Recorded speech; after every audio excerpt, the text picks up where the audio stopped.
Hey my dear listener, before we start, make sure to subscribe to the channel. Comment down where are you from and what's your time right now. Let's jump into the video. Story 1. When the bells would not stop ringing, a city waiting for the plague. You are standing in a city that does not yet know it is about to end. The streets are narrow, uneven, and already crowded before sunrise. Stone buildings lean inward as if listening to one another. Wooden shutters open slowly, one by one, and the sound of daily life begins in familiar, repetitive ways. A cart rattles over worn paving stones. A woman sweeps yesterday's dust into the gutter. Somewhere, a bell rings, not an alarm, just to mark the hour. This is Florence in the middle of the 14th century, and to the people living here, the world feels difficult but stable. Life is not easy, but it is known. You understand hunger. You understand taxes. You understand that children die young and that illness arrives without warning. None of this is new. What matters is that today feels like yesterday, and yesterday felt like last year. Markets open as they always have. Grain merchants argue over weights. Wool traders inspect cloth with slow, practiced hands. Bakers rise before dawn, not because they want to, but because bread must be ready early, and because bread is the quiet foundation of the city. You eat when you can. You work until you cannot. Most people here will never leave the city. Their world is bounded by walls, by guild rules, by family obligation, by seasons that decide whether you eat well or barely at all. The idea of history, the idea that something momentous is happening, belongs to kings and chroniclers, not to cobblers or washerwomen. And yet, history has already begun moving toward them. At this moment, Florence is prosperous by medieval standards. Its banks finance distant rulers. Its workshops export cloth across Europe.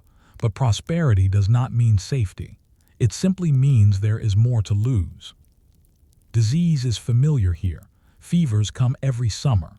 Dysentery follows bad water. Coughs linger through damp winters. Death is part of the city's rhythm. Church bells ring often enough that no one stops their work when they hear them. The sound blends into daily noise like wind or carts or shouting. What people fear more than illness is disruption. When grain prices rise, when roads close, when war interrupts trade, that is when anxiety sharpens. Stability, even harsh stability, is preferable to uncertainty. News arrives slowly, carried by merchants and messengers who repeat rumors as often as facts. Someone mentions sickness in a distant port. Another says entire households have fallen ill somewhere far to the east. These stories feel abstract, exaggerated, and safely distant. Europe is large. Florence is busy. The city has survived worse, or so everyone believes. The poor live close together. Several families may share a single building. Animals sleep near humans. Waste flows through open channels. Water is drawn from wells used by hundreds. None of this is considered unusual. It is simply how cities function. You wash when you can. You pray when you must. You trust that God, fortune, or habit will carry you forward another year. Inside homes, life is small and repetitive. Meals are simple: bread, beans, occasional cheese. Meat is rare unless you are wealthy or connected to the right guild. Children work early. Education is a privilege. Most learning happens by watching, copying, repeating. At night, the city closes in on itself. Gates are shut. Candles flicker behind shutters. People sleep lightly, often several to a bed, sharing warmth and breath. Dreams are short. Tomorrow will come too soon. No one knows that tomorrow will not resemble today. When the first unusual deaths occur, they do not seem extraordinary. A dockworker collapses. A household falls sick unusually fast. A priest dies after visiting the ill. These things happen. They always have. Life moves on because it must. But then something subtle changes. The bells ring more often. At first, no one counts. Then someone notices that the sound carries through the night more frequently than before. Funerals begin to overlap. Graves are dug closer together. The cemetery fills unevenly, then quickly. Still, there is hesitation to panic. Panic disrupts trade. Panic invites chaos. Better to assume this is a passing sickness like others before it. Better to continue working, selling, marrying, planning. Doctors are consulted. Their tools are limited. Bloodletting, herbs, astrology, prayers. They speak in confident tones because confidence is expected of them. They cannot explain why this illness kills quickly and spares unpredictably. Families begin to isolate themselves, not officially, not openly, but quietly. Visits are shortened.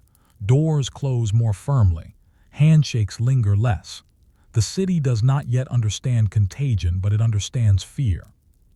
The wealthy retreat to country estates when they can. The poor cannot.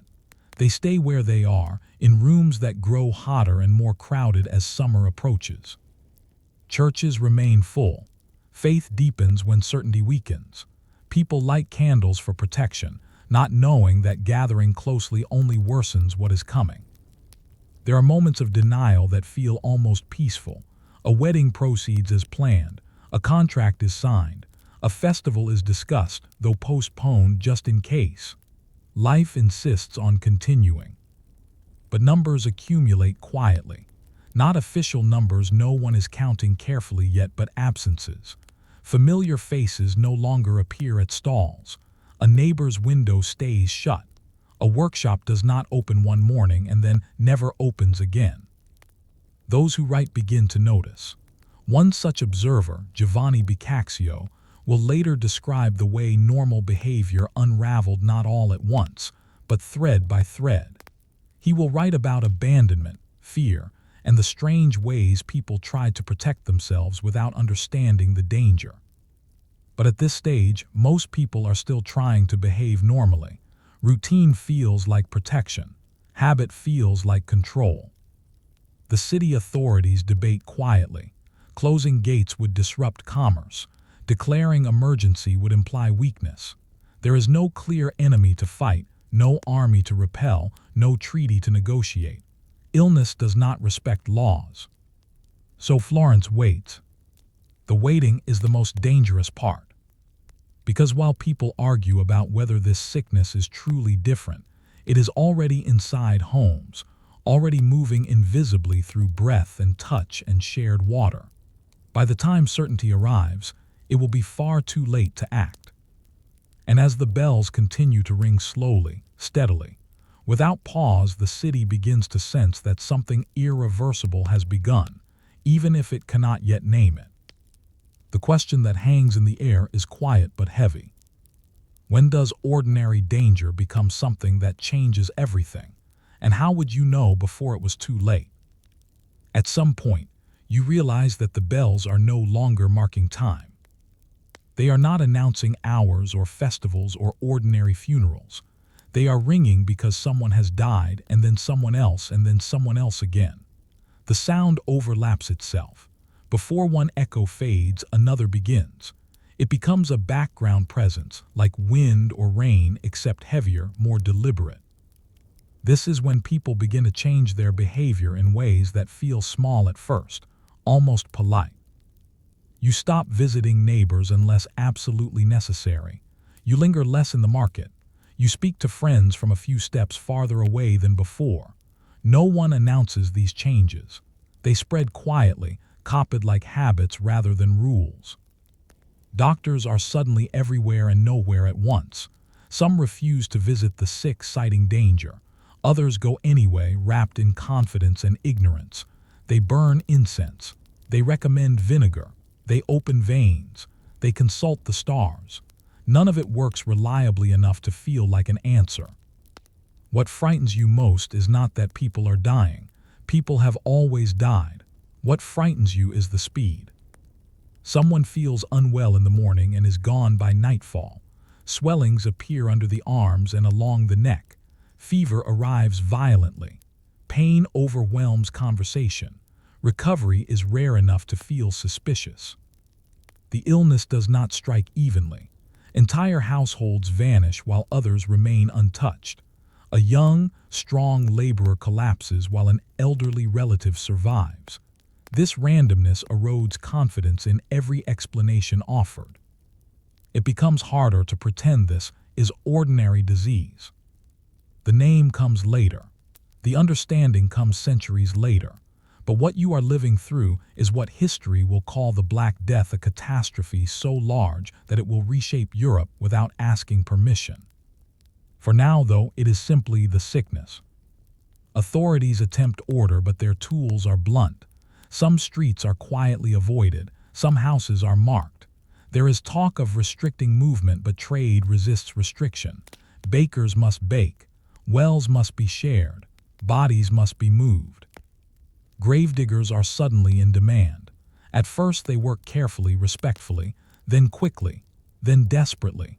Graves are dug wider, coffins are reused or abandoned, shrouds become optional. The dead accumulate faster than ritual can manage. The church struggles to respond. Priests fall ill while administering last rites. Monasteries lose entire communities. Bells ring for clergy as often as for laypeople now. Faith deepens in some and fractures in others. You see new behaviors emerging. Some people withdraw completely, sealing themselves indoors, relying on servants or relatives to leave food at doors. Others do the opposite, embracing indulgence. If death is inevitable, they reason, then restraint is pointless. The city becomes uneven. One street is silent, its doors shut, its windows dark. Another is strangely lively, filled with music and drink and reckless laughter. Both responses are attempts at control. Families make impossible decisions. Do you care for the sick and risk your own life, or do you distance yourself and live with the weight of survival? There is no guidance that satisfies conscience and fear at the same time. Inheritance laws begin to matter in uncomfortable ways. When people die suddenly, property passes abruptly. Wills are hastily written or ignored.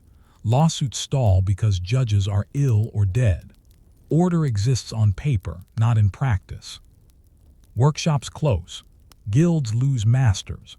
Apprentices find themselves suddenly responsible for businesses they were not trained to run. Labor becomes scarce.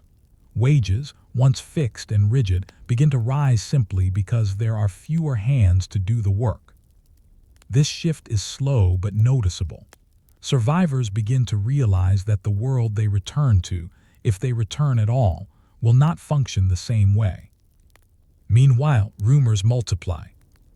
Some blame foreigners, some blame the poor, some blame the stars, earthquakes, poisoned wells, divine punishment. Explanations do not calm fear, they redirect it. Accusations replace understanding. Travel becomes dangerous not because roads are worse, but because strangers are suspect. Inns refuse guests. Villages block entrances. Merchants are turned away, goods left to rot rather than risk contagion. Time loses structure. Days blur together, punctuated only by illness or absence. Without festivals, without public gatherings, the calendar feels hollow. Even Sundays lose distinction when churches empty or close. Inside homes, routines fracture. Cooking stops when no one is hungry. Cleaning feels pointless when illness returns regardless. Sleep becomes erratic. People listen for coughing in the dark, for movement that suggests life or its absence. Children adapt in unsettling ways. They learn quickly which houses to avoid. They stop asking questions when answers become uncomfortable. Some are orphaned and absorbed into other households. Others disappear into the margins of the city. There are moments of kindness that stand out sharply against the general fear. A neighbor leaves food without being asked. A stranger carries water for the ill. A physician returns again and again despite knowing the risk. These acts are remembered because they are rare, not because they are expected. By now, the bells ring constantly. The sound no longer startles you, it exhausts you. What once felt temporary now feels permanent. The idea of after becomes abstract. You live from moment to moment, measuring success by survival rather than progress. The city government finally acknowledges the scale of the disaster, but acknowledgement changes little. Rules without enforcement are suggestions. Enforcement without manpower is symbolic. And yet beneath the collapse, something subtle is forming. People are watching. They are noticing who survives, who abandons, who adapts. They are learning that authority can fail, that tradition can break, that life can rearrange itself violently and still continue. The plague is not only killing bodies, it is killing assumptions.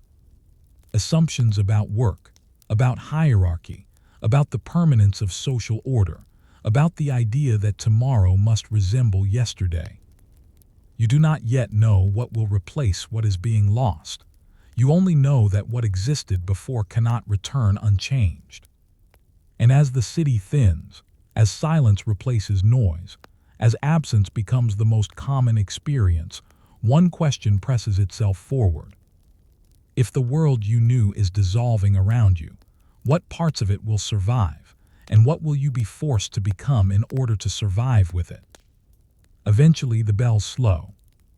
You do not notice it at first. There is no announcement, no clear turning point. The sound simply becomes less constant. A morning passes without interruption. An afternoon follows with only one funeral instead of many. Silence, which once felt ominous, now feels tentative, like something that might vanish if you acknowledge it too openly. The plague does not end all at once. It retreats unevenly, loosening its grip on one street while tightening it on another. Some neighborhoods empty entirely and never refill. Others begin, cautiously, to breathe again. You step outside and see faces you recognize, older than before, thinner, quieter. You exchange looks that carry shared memory without needing words. Survival itself has become a bond. What remains of the city feels altered, as though the streets have shifted slightly while no one was watching. Buildings stand, but ownership has changed. Workshops reopen under new hands. Fields outside the walls lie partially untended, their former workers buried or gone. There are fewer people now. The absence is visible everywhere. This scarcity changes things slowly but decisively. Labor, once cheap and plentiful, becomes valuable. Those who can work discover they can demand more. Guilds attempt to enforce old wage limits, but enforcement fails when there are simply not enough workers to replace those who refuse. For the first time in generations, ordinary laborers sense leverage. This is not revolution. It is not organized. It is survival negotiating with necessity. A mason asks for better pay and receives it, not because authority agrees, but because the wall still needs building. A farmhand leaves for a better offer, and no one can stop him. Landowners, once secure, struggle to adapt. Fields must be worked, rents must be collected, but the old balance has tilted. Laws are passed to freeze wages, to bind workers to land, to restore a vanished order. They work poorly. You cannot legislate people back into existence. The church, too, emerges changed. Its moral authority remains, but its certainty has been shaken. So many clergy died that replacements are rushed, less trained, younger. Some people turn to faith more deeply than before. Others quietly step back, unsettled by prayers that did not protect them. Memory becomes selective. Those who lived through the worst years remember details with startling clarity. The smell of sickness, the sound of carts carrying bodies, the way friends vanished without farewell. But as new children are born, as markets refill, as routines reassert themselves, memory softens. Stories are told, then simplified. The plague becomes an event rather than an experience. Dates replace sensations. Numbers replace names. The dead become statistics rather than neighbors. Yet the consequences persist. Marriage patterns change. Inheritance laws adapt. Women, widowed in large numbers, manage property and businesses longer than before.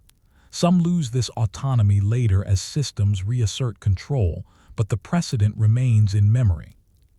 Cities like Florence eventually regain population, but not the same people, not the same assumptions.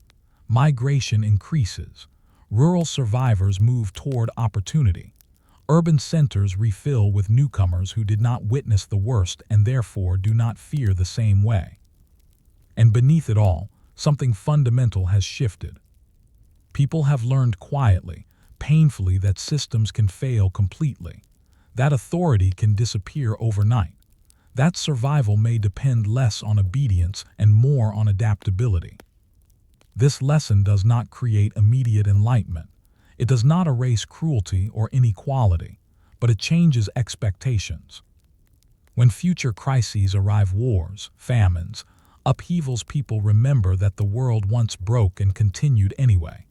That memory becomes a tool, even if no one names it as such. Writers try to capture what happened. Some describe moral collapse, others emphasize resilience. All struggle to make sense of scale. How do you describe loss so large it reshapes continents? The effects ripple far beyond Florence, across Europe, altering economies, beliefs, and social structures for centuries. The end of the medieval world does not arrive with a declaration. It erodes, accelerated by disease, until something recognizably different stands in its place. For you living through it, the change feels personal rather than historical. You remember who you were before. You know who did not make it. You notice how easily habits returned once danger receded, and how much effort it takes to remember lessons learned in fear. Eventually, bells return to their older purpose. They mark hours again. They announce weddings. They toll for individual deaths rather than waves of them. The sound becomes familiar, almost comforting. But it never fully loses its edge. Because now you know what it can mean. The plague did not just remove people. It rearranged possibility. It showed that even the most rigid world can bend under pressure, that ordinary lives anonymous, undocumented, can collectively change history without intending to. And that may be its quiet legacy. Not terror, not statistics, but the knowledge that survival itself can be transformative, and that the most profound historical shifts often arrive not with banners or speeches, but with silence after the bells finally stop ringing. Story 2. A crown passed hand to hand. The fragile power of medieval kingship. You might imagine that medieval power was solid. A crown, a throne, a line of succession blessed by God and guarded by swords. From a distance, kingship looks permanent, almost immovable, as if the land itself obeys whoever wears the crown. Up close, it is far less certain. In medieval Europe, a king is not a system, he is a person, and that makes everything fragile. You live in a world where the idea of a nation barely exists. Loyalty is personal, not abstract. You swear allegiance not to a flag or a constitution, but to a man, his body, his health, his temperament, his heirs. When that man weakens, everything attached to him weakens too. This is especially clear in England during the late Middle Ages, where kingship often feels less like inherited stability and more like a long experiment that keeps nearly failing. A medieval king is expected to do many things at once. He must lead armies, settle disputes, dispense justice, secure borders, manage nobles, produce heirs, and perhaps most importantly, remain visibly strong. Strength is not symbolic. It is practical. A weak king invites testing. The crown itself does not guarantee obedience. Every noble beneath the king has land, armed men, and personal ambition. Their loyalty lasts only as long as it serves them. If a king cannot reward service or punish disobedience, his authority becomes theoretical. Succession is where everything tightens. When a king dies with a clear adult heir, the transition can be smooth. When he does not, the realm holds its breath. Regents argue, claims multiply, documents are reinterpreted. Bloodlines suddenly matter very much to people who ignored them yesterday. Children inherit crowns far more often than is comfortable. A boy king cannot ride at the head of an army. He cannot intimidate rival lords. Power gathers around him like fog advisors, relatives, opportunists, each insisting they act in his best interest. Sometimes they do, often they do not. You might hear of a coronation and imagine celebration. In reality, it is frequently an anxious affair. Oaths are sworn with crossed fingers. Promises are made conditionally. Everyone is watching to see who hesitates. The king himself is rarely free. He travels constantly because remaining in one place allows others to forget him. Royal presence is enforcement. Justice is administered in person because absence breeds independence. A medieval court is not a capital, it is wherever the king happens to be today. This movement strains resources. Feeding a court is expensive. Hosting it is an obligation no noble enjoys for long. Resentment grows quietly, disguised as ceremony. Money is always a problem. Medieval kings are perpetually short of cash. War drains treasuries quickly. Taxes anger subjects. Loans from merchants come with conditions. A king who cannot pay loses credibility faster than one who loses a battle.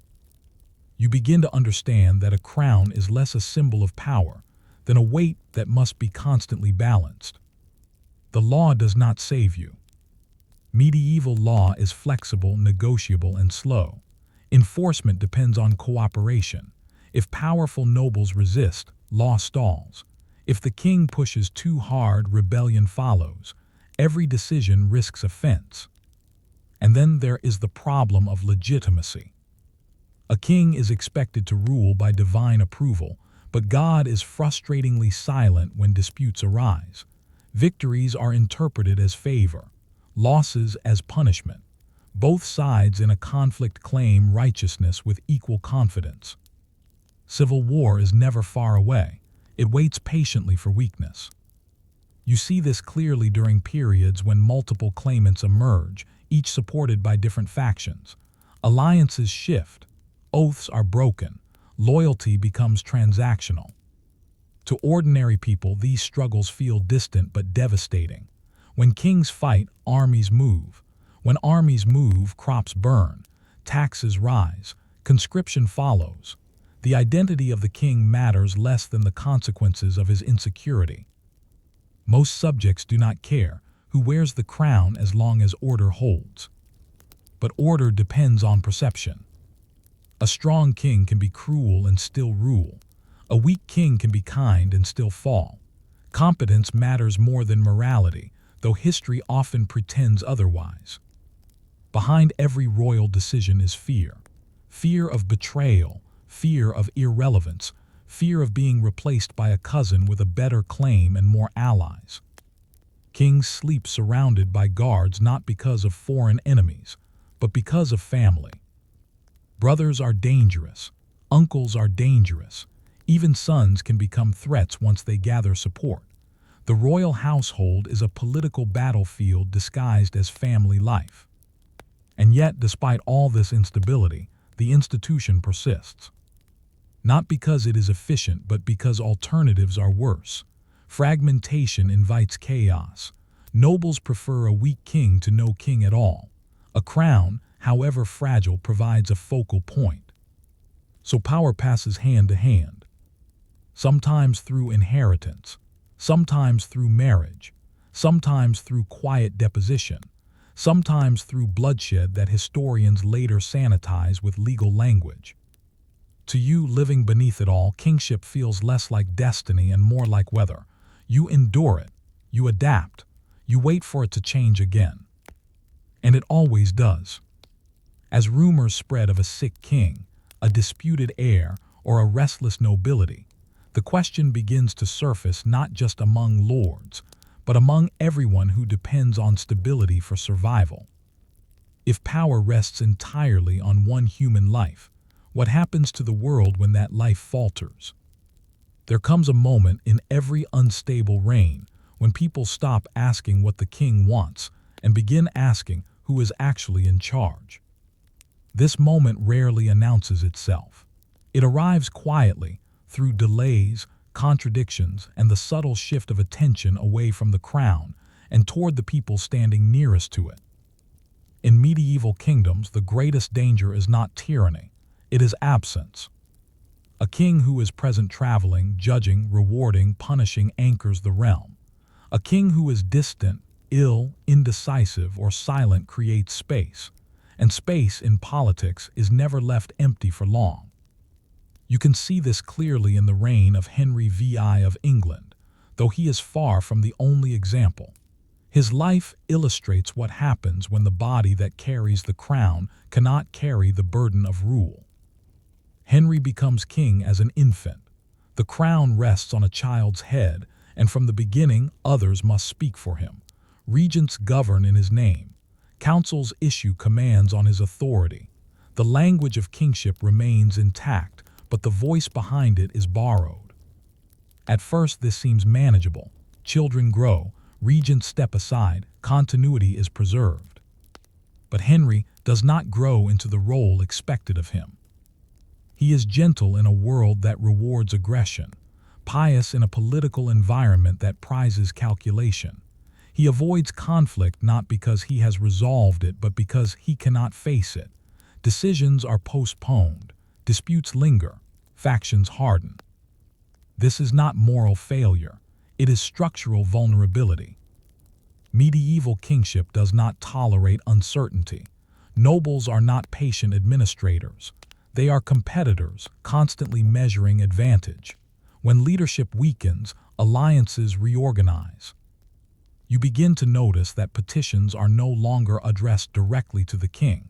They go to advisors instead.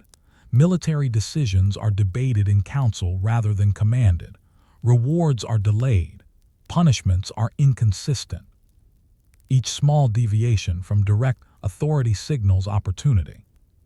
Power gathers around proximity. Whoever controls access to the king controls the kingdom. Family members, favorites, and advisors become targets of resentment because they appear to rule without accountability. Rumors follow. The king is manipulated. The king is incompetent. The king is unfit. Once such ideas circulate, they are impossible to contain. Meanwhile, ordinary governance suffers. Justice slows. Local disputes escalate because there is no decisive arbiter. Noble feuds that once would have been suppressed are now tolerated, even encouraged if they weaken rivals. The countryside feels this first. Armed retainers roam more freely. Castles reinforce their defenses not against foreign enemies, but against neighbors. Law becomes negotiable, enforced unevenly depending on allegiance. Taxes rise to fund conflicts the king did not initiate but cannot stop. Soldiers are levied for wars that no longer feel purposeful. Loyalty becomes exhausting. For common people, this instability feels like erosion rather than collapse. Each year is slightly worse than the last. Authority is still present, but thinner, stretched too far to protect everyone equally. At court, factions crystallize. Some nobles argue for reform, for stronger councils, for limits on royal favorites. Others push for replacement, another claimant, another branch of the royal family, someone more decisive. The language remains polite. Officially, everyone supports the king. Unofficially, contingency plans multiply. What makes this period especially dangerous is that everyone believes they are acting to preserve order. Those who oppose the king do not usually see themselves as rebels. They see themselves as protectors of the realm, stepping in where leadership has failed. This self-justification allows escalation without restraint. Eventually, tension becomes visible. Armed assemblies gather under the guise of loyalty. Petitions are delivered backed by force. The king is asked to agree to temporary measures that permanently reduce his authority. At some point, a line is crossed, though no one agrees exactly when. Conflict erupts not because people want chaos, but because no one can prevent it anymore. Civil war in medieval Europe often begins this way, not with a declaration, but with a breakdown of trust. Once violence starts, it acquires momentum. Old grievances resurface. New ones form quickly. In England, this period will later be labeled the Wars of the Roses, but to those living through it, it is simply a time when the rules no longer hold. Battles are fought, kings are captured, released, restored, deposed again. The crown changes hands without changing shape. What remains constant is the cost. Fields go untilled, trade falters, entire regions align with one faction and are punished when another gains advantage. And through it all, the idea of kingship persists. No one seriously proposes eliminating the crown. Even those who overthrow a king do so in order to place another on the throne. The institution is not questioned, only its occupant. This reveals something essential about medieval political imagination. People can envision a bad king. They can envision a weak king. They can even envision a tyrant. But they struggle to imagine a world without kingship altogether. Stability, however flawed, feels safer than uncertainty. By the time the conflict exhausts itself, the realm is altered. Power has shifted outward. Nobles have tested limits and learned how far they can go. The crown, once absolute in theory, now depends more openly on negotiation and compromise. Future kings inherit not only authority, but suspicion. They rule in the shadow of past failures, aware that weakness will not be tolerated and that strength must be demonstrated constantly. And this, too, becomes a burden. Because if kingship requires unbroken competence, what happens when the next king is human, as all kings are? As peace settles uneasily over the land, and people begin rebuilding routines disrupted by years of uncertainty, another question quietly takes shape. If removing a weak king brings only more instability, how can a fragile system ever truly protect the people who live beneath it? When the fighting slows, it does not feel like victory. It feels like exhaustion. After years of shifting loyalties, broken oaths, and intermittent violence, people crave predictability more than justice. Fields need planting. Roads need repair. Families need to know who they answer to when disputes arise. The question is no longer who deserves the crown, but who can hold it long enough for life to feel ordinary again. In England, that person eventually becomes Henry VII of England, not because his claim is flawless, but because he survives long enough to make it real. This is how medieval kingship often ends conflict, not through perfect legitimacy, but through endurance. Henry's victory does not erase memory of instability. Instead, it sharpens it. He rules cautiously, aware that power built on bloodshed can be undone the same way. He limits the ability of nobles to raise private armies. He keeps potential rivals close, under watch rather than exile. He uses marriage not just for alliance, but for consolidation.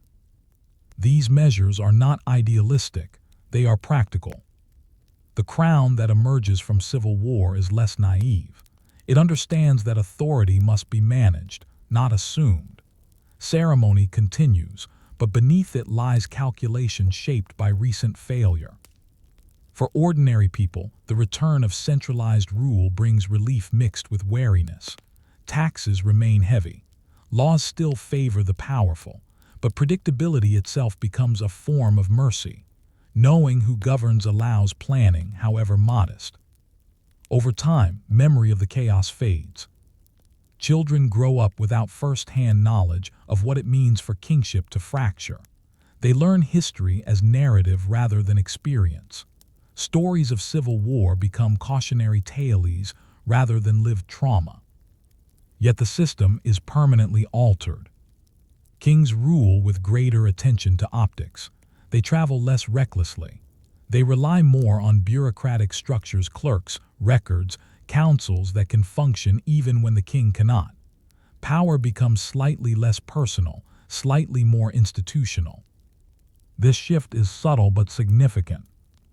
It does not end absolutism, but it complicates it. The crown remains powerful but no longer alone. Authority is shared reluctantly, incrementally, with systems designed to prevent complete collapse. The medieval world does not suddenly become modern, but it inches in that direction, pushed by failure rather than philosophy. What persists is the lesson that kingship is not guaranteed by blood alone. It must be maintained through presence, competence, and compromise. A king who ignores this risks not just rebellion, but irrelevance. For nobles, the lesson is different. They learn that unity can overpower a crown, but only temporarily. Fragmentation invites retaliation. Cooperation, even under a strong king, is safer than endless competition. For common people, the lesson is quieter. You learn that your suffering often results not from grand ambition, but from uncertainty at the top. That wars are not always fought for belief, but for balance. That the identity of the ruler matters less than the stability of rule. These lessons do not inspire revolutions yet. They settle into cultural memory instead, shaping expectations, shaping tolerance. When future kings falter, comparisons are drawn. When authority hesitates, people remember what happens next. And so kingship survives, not because it is flawless, but because it adapts just enough to endure. The crown remains a symbol, but no longer an unquestioned one. Looking back, historians will debate whether these conflicts strengthened or weakened monarchy. The answer depends on perspective. Power became more constrained, but also more resilient. Less absolute, but harder to erase. The medieval crown learns to bend. And that bending, born from fear, failure, and human limitation, will shape the political future of Europe far beyond the lives of the kings who wore it. Which leaves one final, unsettling thought to linger.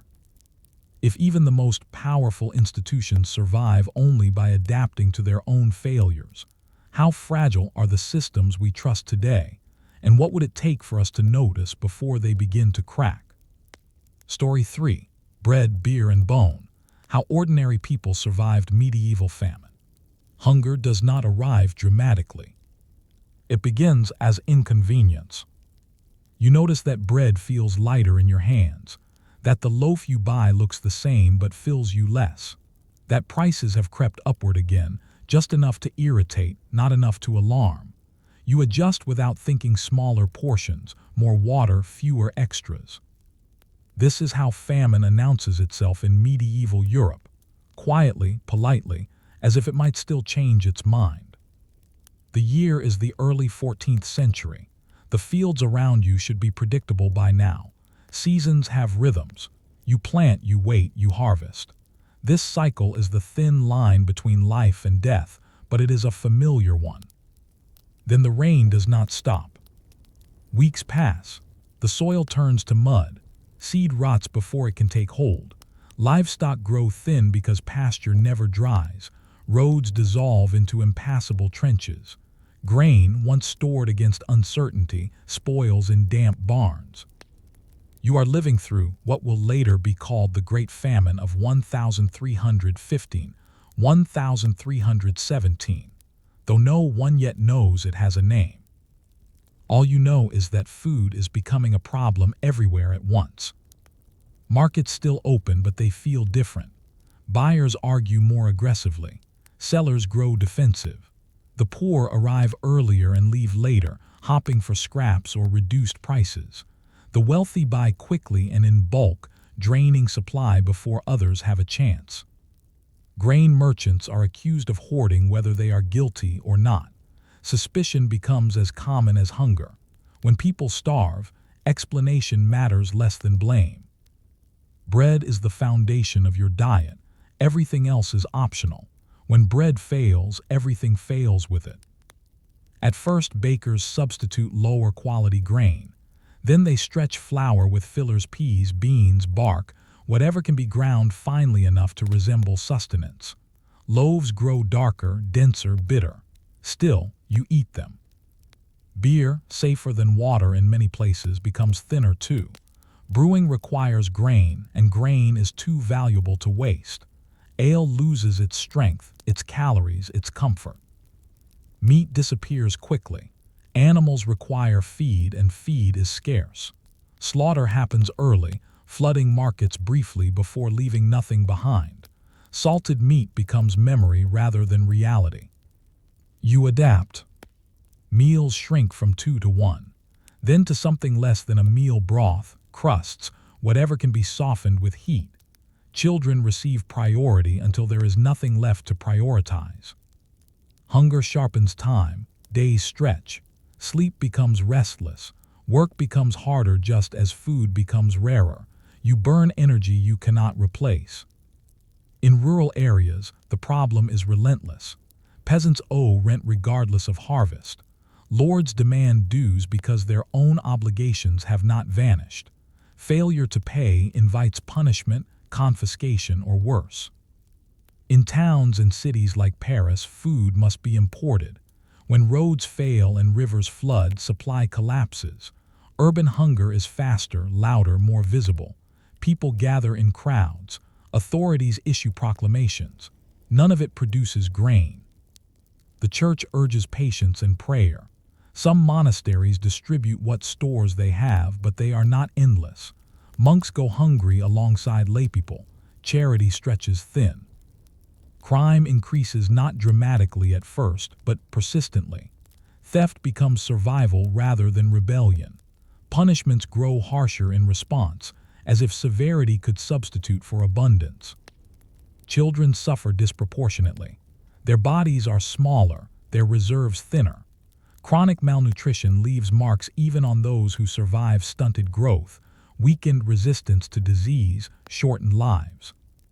Illness follows hunger closely, not because famine directly causes disease, but because it erodes the body's defenses. A minor infection becomes lethal when you are already depleted. Rumors circulate of people eating things that should not be eaten. At first, these stories feel exaggerated. Surely no one would consume dogs, cats, horses. Surely people would not grind bones into meal or boil leather for nourishment. But hunger lowers thresholds quietly. What once seemed unthinkable becomes merely undesirable. What was undesirable becomes acceptable. What was acceptable becomes routine. You boil anything that might soften. You chew slowly to trick your stomach into thinking it has received more than it has. You drink water to dull pain, knowing it will return. Parents face choices that never leave them. Do you feed one child more than another? Do you leave in search of food, risking death on the road? Do you sell tools, land, clothing, knowing they cannot be repurchased easily? Famine is not just absence of food. It is presence of impossible decisions. Authorities attempt control. Price ceilings are imposed. Export bans declared. These measures sound decisive but often worsen shortages by discouraging trade. Grain moves secretly instead to those who can pay most.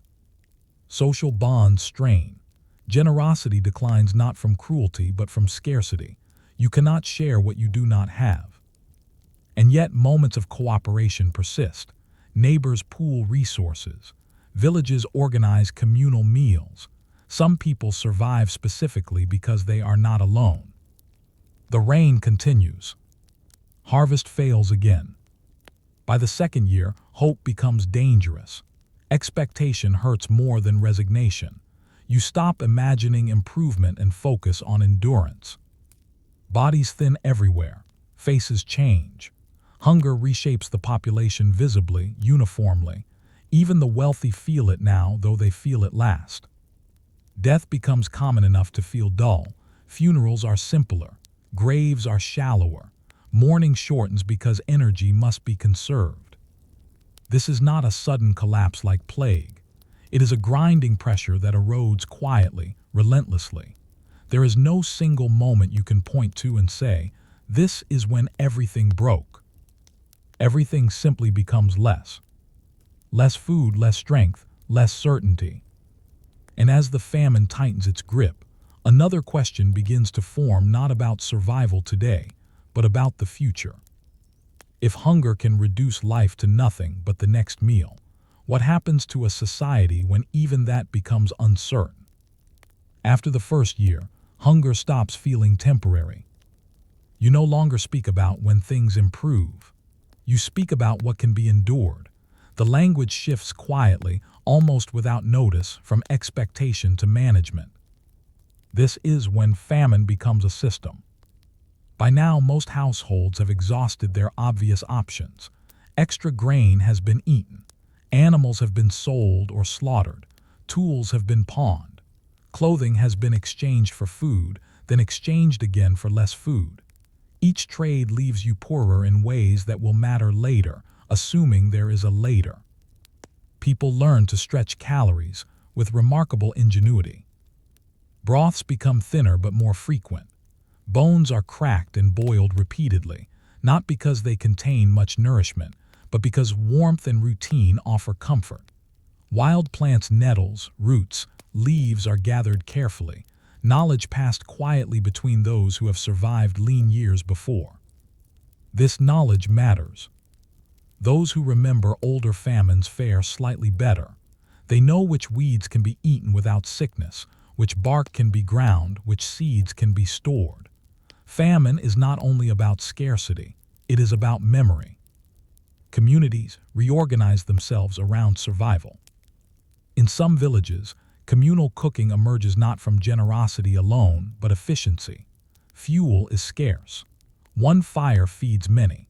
Supervision ensures no one steals more than their share, not out of moral virtue, but because fairness keeps resentment from tearing the group apart. Elsewhere, cohesion collapses. Families fragment as members leave in search of food. Some never return. Roads fill with the hungry, though travel itself is dangerous. Inns close or refuse guests. Villages bar gates against strangers, fearing both theft and disease. Migration increases toward cities, despite the fact that cities are already struggling. People believe often incorrectly that food must exist somewhere else, because it does not exist here. In cities like London, authorities attempt rationing. Bread weights are regulated. Bakers are inspected. Punishments are announced publicly to discourage hoarding. These measures create order without abundance. Rations shrink steadily. Enforcement becomes inconsistent. Corruption appears quietly. Officials accept bribes, look the other way, prioritize family. This is not villainy so much as triage performed without guidelines.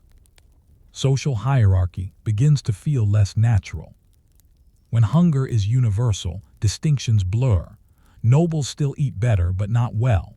Servants notice the difference shrinking. Deference weakens when authority cannot provide protection or sustenance. This does not produce immediate revolt. Hunger drains energy needed for rebellion, but it plants something in awareness that hierarchy depends on function, not inevitability. Children adapt faster than adults. They learn to ignore hunger pains more easily. They accept reduced expectations. They scavenge creatively, slipping through spaces adults cannot. Many survive because they bend rather than resist. But survival leaves marks. Those who endure famine as children often carry its effects for life: shorter stature, fragile health, heightened sensitivity to future shortages. Famine imprints itself on bodies as much as memories. Religious interpretation intensifies. Some believe the famine is divine punishment. Others see it as a test. Processions are organized. Fasts are declared grimly ironic when fasting is already enforced by circumstance. Faith offers explanation, not relief. Monasteries become focal points. Some distribute alms until their stores run out. Others retreat behind walls, criticized by the hungry outside. The image of religious life shifts subtly from sanctuary to institution, judged by how it behaves under pressure. Law enforcement grows harsher. Thefts that once earned fines now earn mutilation or execution. Authorities believe severity will deter crime, ignoring the reality that hunger does not negotiate. Punishment becomes spectacle, meant to reassert order in a world that no longer responds to rules. Execution does not restore grain. People begin eating things once considered unimaginable. Dogs vanish from streets. Horses, once too valuable to kill, are slaughtered. Leather is softened and consumed. Accounts from the period describe bread made from ground beans, peas, and even powdered shells. These foods keep people alive just long enough to suffer longer. Death becomes uneven again, not as sudden as plague, but persistent. The elderly go first. The very young follow. Those already weakened by illness succumb quickly. The middle-aged endure, hollowed but standing. Burial practices simplify further. Wood for coffins is scarce. Graves are reused. Mourning rituals shorten because survival requires efficiency. And still the rain continues. When harvest fails again, despair settles in fully. This is the point at which famine stops being perceived as an event and becomes an environment. Life is restructured around absence. Yet even here, resilience appears. People share information about distant regions with better conditions. Some areas fare slightly better due to soil, elevation, or luck. Trade routes adjust slowly, imperfectly. Grain moves, though never enough. When weather finally improves, recovery is not immediate. Fields require seed that no one has. Animals are gone. Tools are missing. People are too weak to work at former capacity. The famine ends not with abundance, but with less suffering. What lingers longest is vulnerability. Communities have learned how close to collapse they live. They remember how thin the margin is between adequacy and disaster. This memory influences behavior for generations: hoarding when possible, suspicion of authority, careful management of surplus. The famine does not create a new world overnight, but it rearranges priorities. Food becomes political, storage becomes power, control of grain becomes leverage. These lessons will matter later, when disease returns, when wars interrupt harvests, when rulers underestimate how fragile survival really is. For now, though, you are still inside it. Still counting meals, still adjusting expectations, still measuring success not by prosperity but by persistence. And as the long years of hunger begin slowly, unevenly to loosen their grip, another question emerges, quieter than the first but heavier. If survival required abandoning old norms and accepting new limits, what parts of society can ever truly return to what they were before? When the famine finally loosens, it does not feel like relief. It feels like uncertainty in a different shape. The rain eases, the fields dry enough to work again. Seed goes into the ground thinly and cautiously. People do not celebrate this return to routine. They watch it, waiting for disappointment. The harvest that follows is modest, not miraculous. There is grain again, but not surplus. Bread becomes edible rather than satisfying. Hunger retreats from the center of life, but it does not vanish entirely. Survivors move carefully, as if the world might punish confidence. Villages begin the slow work of rebuilding what famine stripped away. Livestock must be rebred. Tools must be replaced. Fields neglected for years yield poorly at first. Recovery stretches across decades, not seasons. Population takes longer to return. The Great Famine has reduced Europe's numbers significantly, especially among the very young and very old. Entire family lines end quietly. In some regions, abandoned land reverts to forest. Paths disappear. Settlements shrink or vanish entirely. This demographic shift changes relationships between land and labor. With fewer mouths to feed, some pressure eases. With fewer hands to work, landowners adjust expectations. Rents are renegotiated. Obligations soften, not from kindness but from necessity. Memory of hunger lingers in law and custom. Communities invest more heavily in storage when possible. Granaries are reinforced. Rules governing grain sales tighten. Authorities remember how quickly scarcity undermines order and how difficult it is to regain control once it does. Yet inequality remains. The wealthy recover faster. They had reserves, connections, credit. The poor rebuild slowly, if at all. Many who sold land during famine never regain it. Social mobility increases slightly but downward more often than up. Famine leaves psychological scars. People who lived through prolonged hunger develop habits that never fade. Hoarding becomes instinct. Waste feels immoral. Meals are eaten quickly, quietly. Even when food is sufficient, fear persists. These habits pass to children who never experienced famine themselves. Memory becomes inheritance. The church interprets survival as mercy rather than justice. Sermons emphasize humility and gratitude. Some institutions quietly reform charitable practices, not out of sudden compassion, but from recognition that public order depends on relief during crisis. Political consequences ripple outward. Rulers learn that famine destabilizes more effectively than war. Grain policy becomes central to governance. Control of food supply emerges as a source of legitimacy. A king who can feed his people commands loyalty more reliably than one who cannot.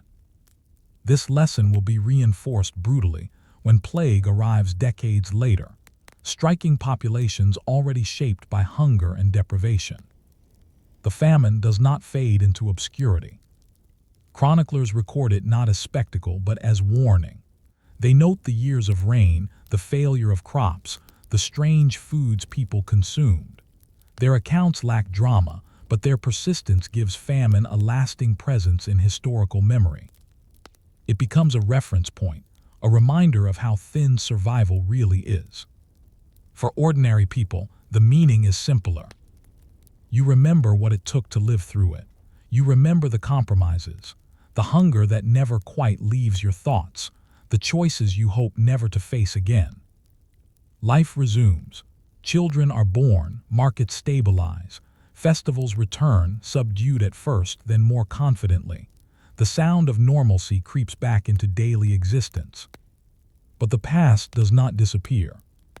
It settles into behavior, into caution, into the way people respond when weather turns strange or prices rise.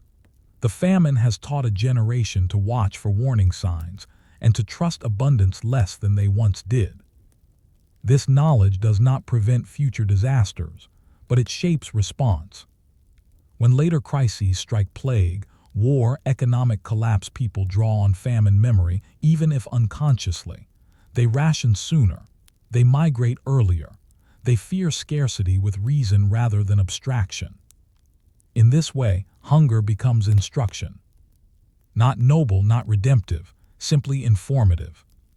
And as medieval Europe moves forward, carrying these lessons into an uncertain future, one final reflection remains, quiet but persistent. If the greatest threat to society is not invasion or rebellion, but the slow disappearance of what sustains life, how prepared are any of us to recognize the danger before it becomes unavoidable? Story 4, The Year Without Summer. Climate cold and quiet collapse. Weather is supposed to be dependable. Not pleasant, not gentle, not generous, but legible. You expect winter to end. You expect spring to soften the ground.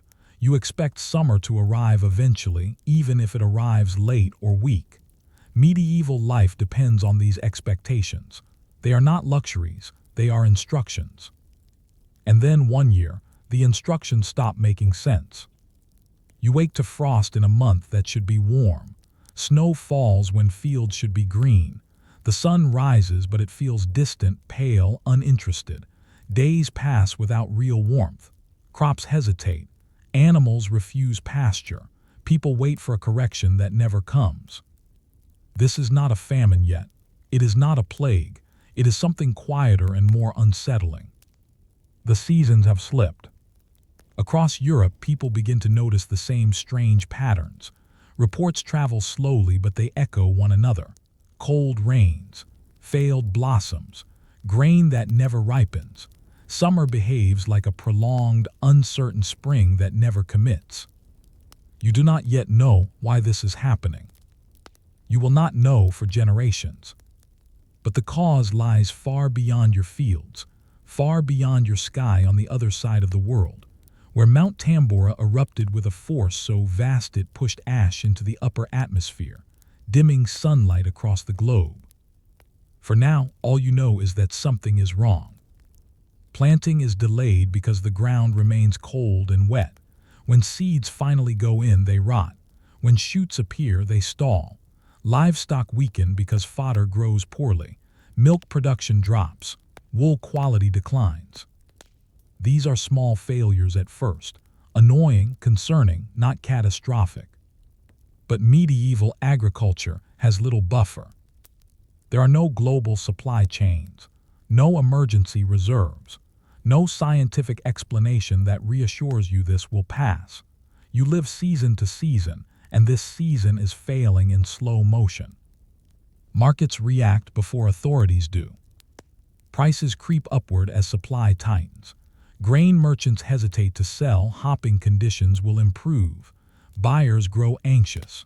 Arguments break out over weights and measures. Bread becomes slightly smaller, slightly more expensive, slightly more important. In rural areas, the anxiety is quieter but sharper. You walk your fields and see uneven growth. You touch the soil and feel its chill. You count days and realize summer is nearly over and nothing has matured properly. You begin calculating not yield but loss. Weather has always been unpredictable, but this feels different. Storms come out of season. Frost returns unexpectedly. Rain falls when dry days are needed most. There is no rhythm to adapt to, no pattern to exploit. People begin to talk about signs. Some say the sun looks strange, dimmed, reddened. Others say the air smells wrong after rain. These observations are real, but their meaning is unclear. Without a framework to understand global climate, experience fragments into rumor. Religious interpretations multiply. Some see divine warning. Others see punishment. Processions are organized. Prayers are intensified. Fasting is encouraged, though food is already scarce. Faith provides language but not warmth. The problem with cold summers is not dramatic destruction. It is cumulative failure. One missed harvest might be endured. Two begin to threaten survival. When cold disrupts planting, growing, and harvesting all at once, recovery becomes difficult even if conditions improve later. And they do not improve quickly. In places like England, chronicles describe months of unseasonable weather, frost in June, snow in August, grain fields that never turn gold, hay that cannot be dried. Livestock die not from disease but from exposure and hunger. Horses weaken, reducing transport capacity. Cattle thin, producing less milk and meat. Each failure feeds the next. Urban centers feel the effects slightly later. Cities depend on rural production, and when countryside yields collapse, supply dries up. Bread prices spike. Poor households reduce meals. Authorities issue proclamations urging calm, moderation, prayer. None of these produce warmth. People adapt where they can. They plant hardier crops. They harvest early, accepting lower yields. They slaughter animals sooner to avoid feeding costs. They share labor more intensively, trying to salvage what little grows. But adaptation has limits when conditions remain hostile. The cold does not announce when it will leave. This uncertainty is what breaks confidence. You cannot plan around a threat that refuses to explain itself. You cannot predict next year when this year makes no sense. Children feel it first. They lack reserves. Their bodies respond quickly to cold and hunger. Illness spreads more easily when nutrition falters. Coughs linger. Fevers persist. Recovery slows. Adults feel it too, though they pretend otherwise. Work becomes harder. Morale sinks. Tempers shorten. People argue over resources that would have seemed abundant in better years. Social bonds strain under prolonged stress. Communities that rely on cooperation begin to fracture when outcomes are poor despite effort. Blame circulates toward leaders, neighbors, outsiders, God. No one is fully satisfied with any explanation. Because the truth that a single volcanic eruption on the far side of the world has altered the climate temporarily is unimaginable in this context. The world feels too large, too disconnected for such causality to make sense. So people search locally for reasons. They inspect their own behavior. They accuse others of sin. They suspect corruption in markets. They fear witchcraft, bad air, poisoned rain. These fears do not cause the cold, but they shape response to it. By the time it becomes clear that this is not a bad season but a bad year, perhaps several damage is already done. Reserves are depleted. Margins are gone. The climate event itself will pass, but the consequences will not. The cold summer does not kill immediately. It weakens systems already stretched by earlier famines and later plagues. It turns precarious survival into active crisis. And as people brace themselves for another uncertain harvest, watching skis that no longer behave, one uneasy thought settles in. If the natural world can disrupt human life so completely without intention or warning, how much control did anyone ever truly have to begin with? By the second year of abnormal weather, you stop thinking in terms of seasons. You think in terms of survival cycles. So, wait, hope, repeat. Every day becomes a negotiation with the elements, and every plan feels provisional. Your neighbors behave differently. Some leave early for work, walking farther than usual to find arable ground. Others stay home, guarding what little they have. The line between prudence and desperation is thin and ever-shifting. Food is still the constant concern. Grain is scarce. Bread remains small, heavy, and bitter. Ale, once a daily staple, is diluted further. The calories it provides are insufficient for the work required to gather more food. You consume it because ritual and habit remain stronger than reason. Livestock is now a measure of hope and anxiety. Cows, sheep, and chickens are not just sources of food, they are capital, insurance against a bad season. But keeping them alive consumes resources you do not have. Each animal is a decision. Feed it, sell it, slaughter it. Every choice carries risk. The markets reflect this fragility. Merchants hoard grain. Bakers measure more carefully. Cities attempt rationing, but enforcement is inconsistent. Hunger becomes both private and public. The poor beg more aggressively. The wealthy protect stores more tightly. Social hierarchy begins to blur, not because equality emerges, but because scarcity forces everyone to negotiate differently. Disease shadows hunger closely. Malnutrition lowers immunity. Fevers linger. Minor infections become deadly. Hospitals and monasteries are overwhelmed. Clergy distribute what help they can, but their resources are limited and often delayed by weather-damaged roads. The rain and cold turn ordinary work into a gamble. Farmers cannot predict when to plow. Fields that might have produced yield in a normal year now threaten waste. Craftsmen face shortages of raw materials, slowing production. Even urban laborers feel the pinch as bread prices rise and wages fail to keep pace. Communities adapt in small, sometimes surprising ways. Shared labor becomes more common. Villagers coordinate planting, harvesting, and storage. Collective knowledge about which plots resist frost, which weeds are edible becomes a lifeline. Cooperation is less moral choice than pragmatic necessity. But fractures appear as well. Families leave for other villages. Travelers are mistrusted. Accusations of theft and hoarding multiply. Fear is more effective at shaping behavior than authority or law. Social norms stretch under pressure. Etiquette gives way to practicality. Hunger teaches lessons that comfort cannot replace. The church interprets suffering as divine test. Processions and prayers continue, though their efficacy is unseen. Fasting, already in practice from scarcity, becomes ritualized. Clergy struggle to maintain moral authority when people question why God allows such suffering. Faith persists, but it is tempered by observation of human limits. Children adapt first. They notice which plants are safe. They learn to eat sparingly. They tolerate hunger better than adults, but their growth slows. Survivors carry lifelong marks of these years' stunted bodies, fragile health, and a heightened sense of contingency. The landscape itself begins to change. Abandoned fields revert to brush. Paths disappear. Rivers swell unexpectedly from unseasonal rains. Villages that were once connected now feel isolated.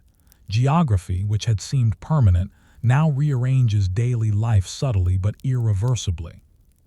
Time becomes uneven. Days blend. You mark survival in terms of small successes: a loaf baked, an animal kept alive, a child who remains healthy. Calendars are secondary. The natural rhythm you once trusted has failed. You rely on observation, memory, and guesswork. Authority persists, but its influence weakens.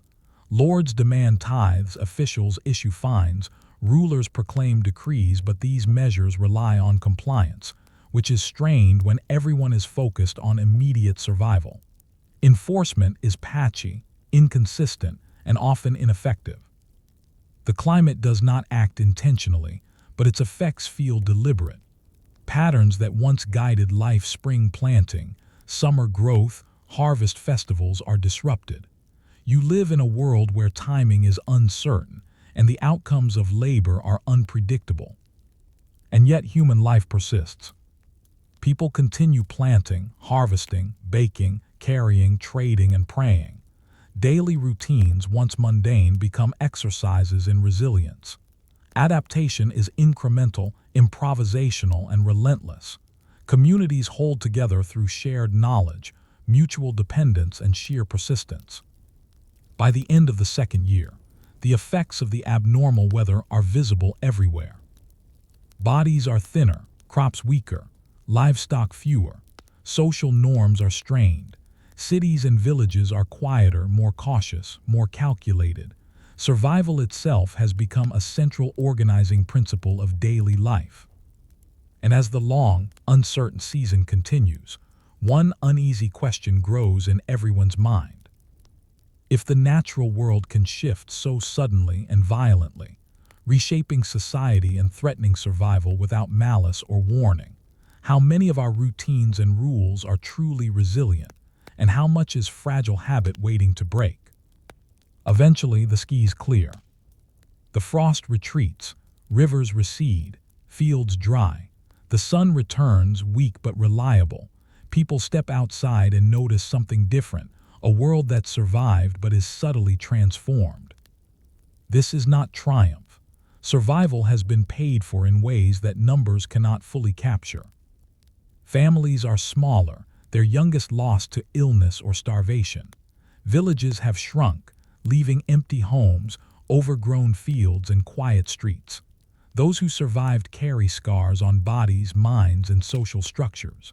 Memories of hunger, cold, and uncertainty linger longer than the frost itself.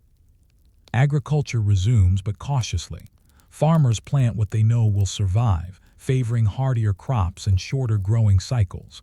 Livestock herds are rebuilt slowly, often taking generations to recover fully. Risk aversion becomes instinctive. You do not plan as boldly as before. You do not trust abundance. You ration seed, store extra grain, and watch the sky more than ever. Trade and markets adjust as well. Merchants remember the disruption. Grain moves more cautiously. Prices fluctuate, but speculative hoarding is tempered by the memory of scarcity. Urban centers, dependent on rural harvests, plan contingencies. Agreements between towns and countryside tighten to secure supply in future years. Communities carry new knowledge. Villages that coordinated labor, shared resources, and pooled expertise are stronger afterward. Their social bonds, though strained during the crisis, have proven adaptive. People understand which cooperation strategies actually increase survival. The experience becomes a kind of collective intelligence passed down orally, through observation, and through subtle shifts in custom. Authority, too, is transformed. Lords, clerics, and municipal officials have observed firsthand how fragile their control can be when the natural world interferes. Some reform practices, more attention to granary maintenance, more equitable distribution of scarce resources, more oversight of markets and storage. Others become stricter, attempting to impose order where it can barely exist. The balance between coercion and trust shifts slightly in favor of caution. Daily life is simpler, more deliberate. Routine is precious because routine is safety. Meals are smaller, portions more measured. Families hold tighter to traditions that emphasize security, stockpiling, preserving, sharing cautiously. Decisions are made not for comfort but for survival and sustainability. Long-term effects ripple through demography and economy. Population growth slows temporarily. Migration patterns shift as people relocate from harder-hit areas to more forgiving lands. Labor becomes slightly more valuable where scarcity persists, echoing patterns seen during famines and plagues. Social hierarchies are stressed and subtly redefined by survival rather than birth alone. Psychologically, people remain wary. Even in years of better harvest, memory of the failed summer looms. Children born afterward hear stories of frost and hunger, of lost siblings and empty markets. Those who experienced it directly adjust behavior, permanently hoarding, rationing, observing carefully, respecting the unpredictability of nature. Climate becomes part of human calculation. Communities plant hardier crops, stagger sowing dates, diversify diets, and develop local networks for resource sharing. Knowledge becomes practical survival intelligence, not abstract theory. Experience teaches lessons that planners, rulers, and ordinary people all carry forward, shaping policy, law, and expectation. And yet, the human impulse to hope persists. Festivals cautiously resume, markets recover, children play. Life continues because it must, and because people have learned that persistence is a kind of power. Still, there is a subtle humility in everything that follows. People understand that prosperity is temporary. Stability is conditional. Survival is never guaranteed. The world is larger than any authority and indifferent to human schedules, expectations, or desires. The year without summer teaches what medieval Europe learns repeatedly, that society is fragile, and that the most powerful forces, climate, disease, famine, do not respect hierarchy, intention, or tradition. They shape life quietly, insistently, and irrevocably. And as centuries pass, when chroniclers look back, they see the anomaly in calendars and records. But the survivors remember the feeling of cold that refused to relent, the hunger that sharpened thought and weakened bodies, the uncertainty that transformed every plan. One final question lingers, carried across generations. If the natural world can bend society without malice, how often do we mistake survival for control? And what else do we accept as normal only because we have yet to be tested again? Story 5. Silent Siege. Life and death during medieval blockades. Imagine a city surrounded by stone walls so high that no arrow can reach over them, no ladder can breach them, and no siege engine can crush them without weeks of labor and luck. To the casual observer, it is a fortress. To you, living inside, it is a trap. The attackers are patient. They do not charge. They do not storm. They encircle. They block. You hear nothing except the occasional scout, the murmur of distant activity, the clatter of doors as people move through the city gates that no longer open freely. Food, water, trade, everything is restricted. You are trapped with your neighbors, and time becomes a slow, relentless adversary. The siege begins subtly. First, trade routes are cut. Caravans carrying grain, livestock, and salt no longer arrive. Authorities distribute reserves from the city's stores, but they are limited. A rationed loaf becomes the measure of survival, not nutrition or satisfaction. Families divide portions carefully, hoping the small loaf lasts a day, then two, then a week. Hunger changes everything. People grow thinner, weaker, slower. Work continues because cities cannot stop functioning entirely, but productivity falls. Bakers measure bread smaller. Blacksmiths ration coal and iron. Water carriers take longer. Chroniclers describe streets filled with a dull tension, where silence is punctuated by the occasional desperate cry. Disease waits quietly alongside hunger. Crowding, poor sanitation, and malnutrition create perfect conditions. Minor illnesses become deadly. Children weaken first, adults follow, the elderly vanish.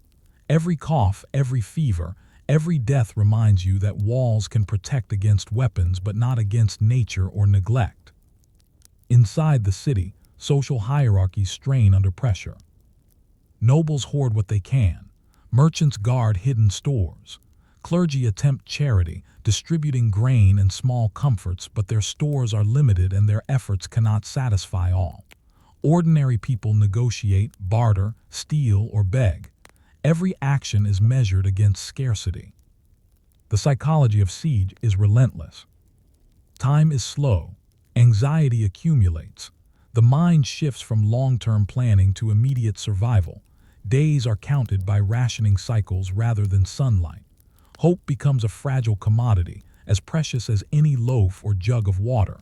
You notice how neighbors who once smiled now cast suspicious eyes at each other. Trust exists, but it is transactional. Food becomes central to politics. Leaders decide who receives priority. Soldiers defending the walls, noble families, clergy, or the general population. Each decision carries consequences.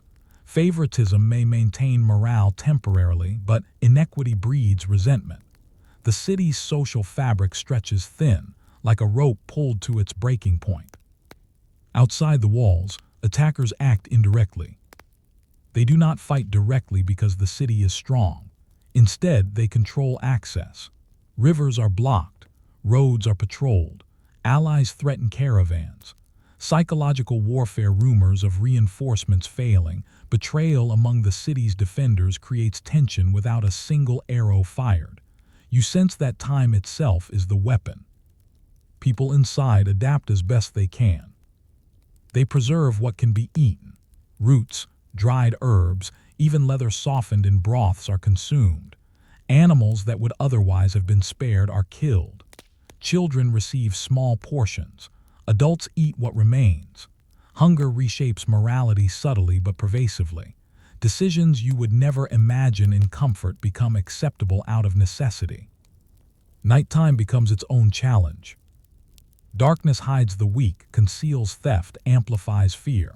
Fires must be managed carefully.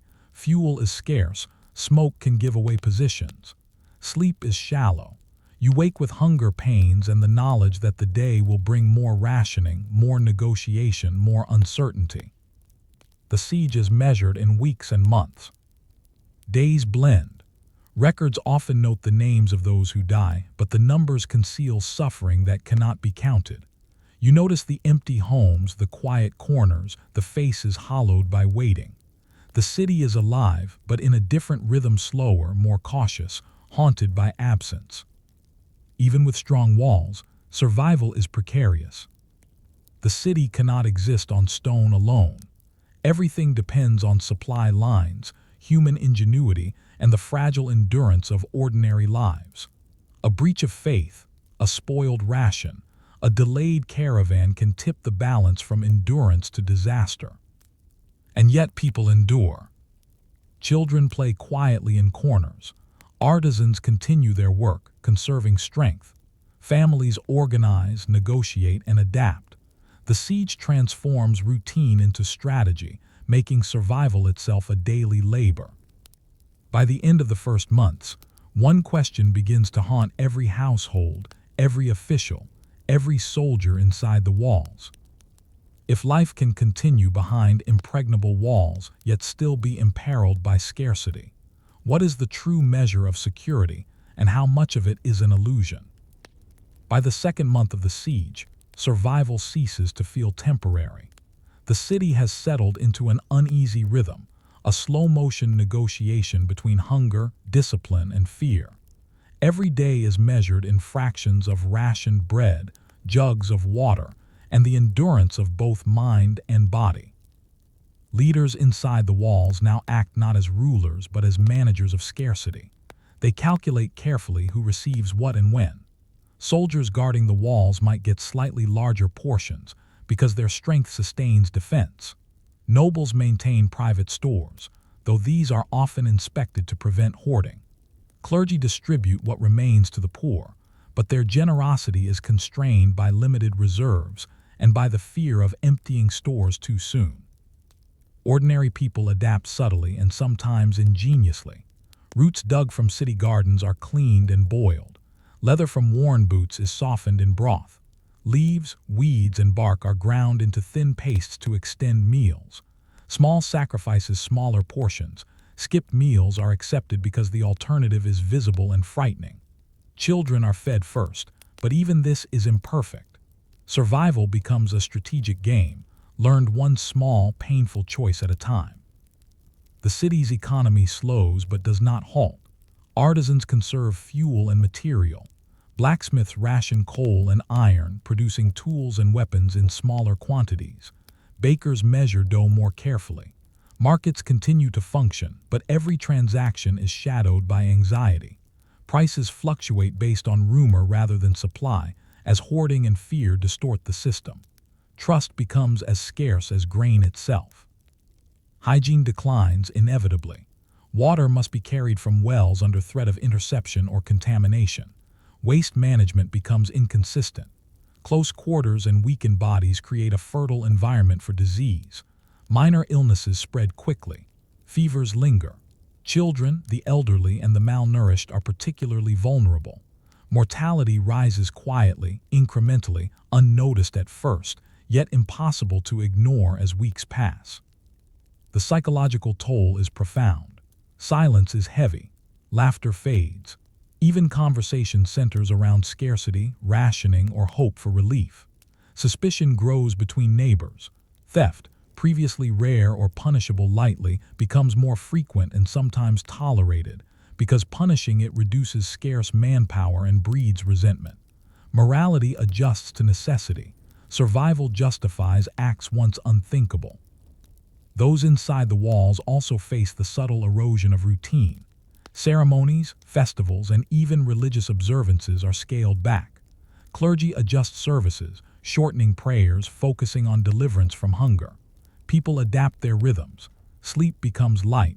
Work is punctuated by caution, and vigilance is constant. Life itself is measured in its smallest details against the prospect of failure. Outside, the attackers maintain pressure without fighting directly. They control access to rivers, block trade routes, and patrol the surrounding countryside. Occasionally, skirmishes occur on the outskirts, but the main strategy is psychological and economic. Civilians inside feel the invisible hand of the blockade more than the tangible threat of swords. Time itself is weaponized. The longer the siege persists, the more resources deplete, the more fatigue and despair accumulate. Yet humanity persists. Networks of cooperation emerge. Families share what little they have. Villagers coordinate labor, pooling knowledge about which roots are edible, which containers hold water longest, how to ration efficiently.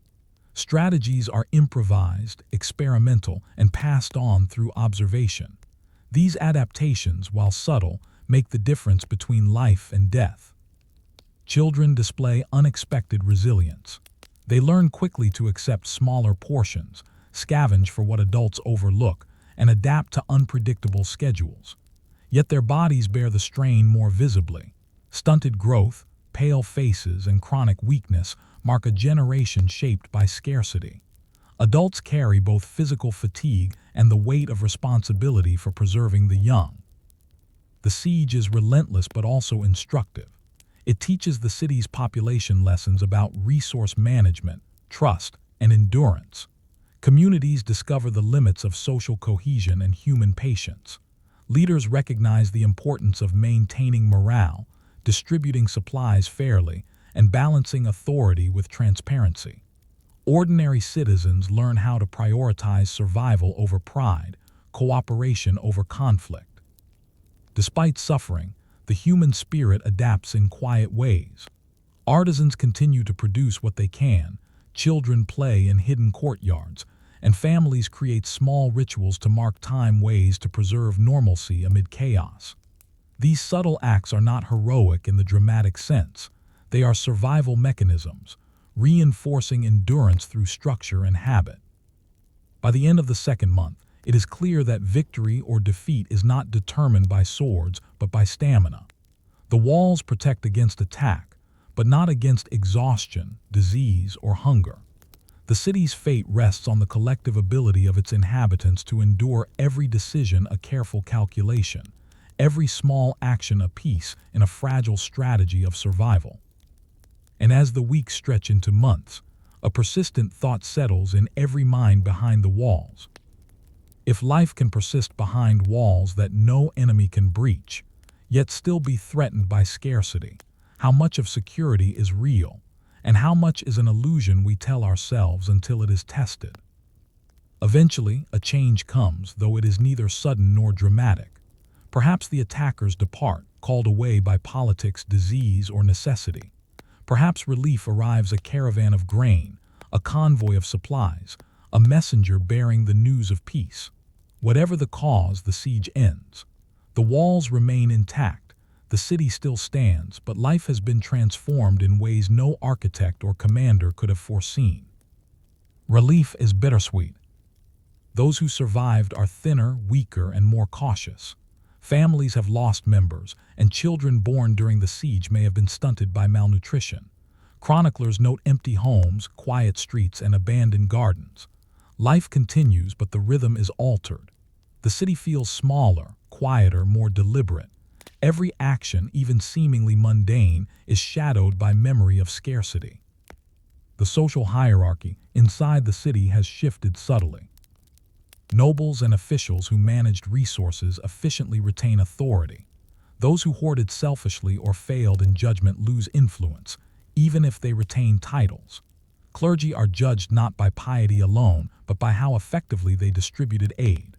Ordinary citizens who demonstrated ingenuity or leadership, organizing rationing, sharing knowledge, or maintaining morale, gain respect. Survival has rewritten the social ledger, sometimes permanently. Economics adjusts to the new reality. Markets reopen cautiously. Merchants rebuild stores, but they remember the fragility of supply chains. Prices are still high because scarcity has taught prudence, but speculation is tempered by fear of repeating the siege. Families store extra grain and conserve resources, practicing habits forged in necessity. Communities institute systems watching reserves, sharing surplus, planning for future blockades that endure long after the immediate threat has passed. Daily routines return, but differently.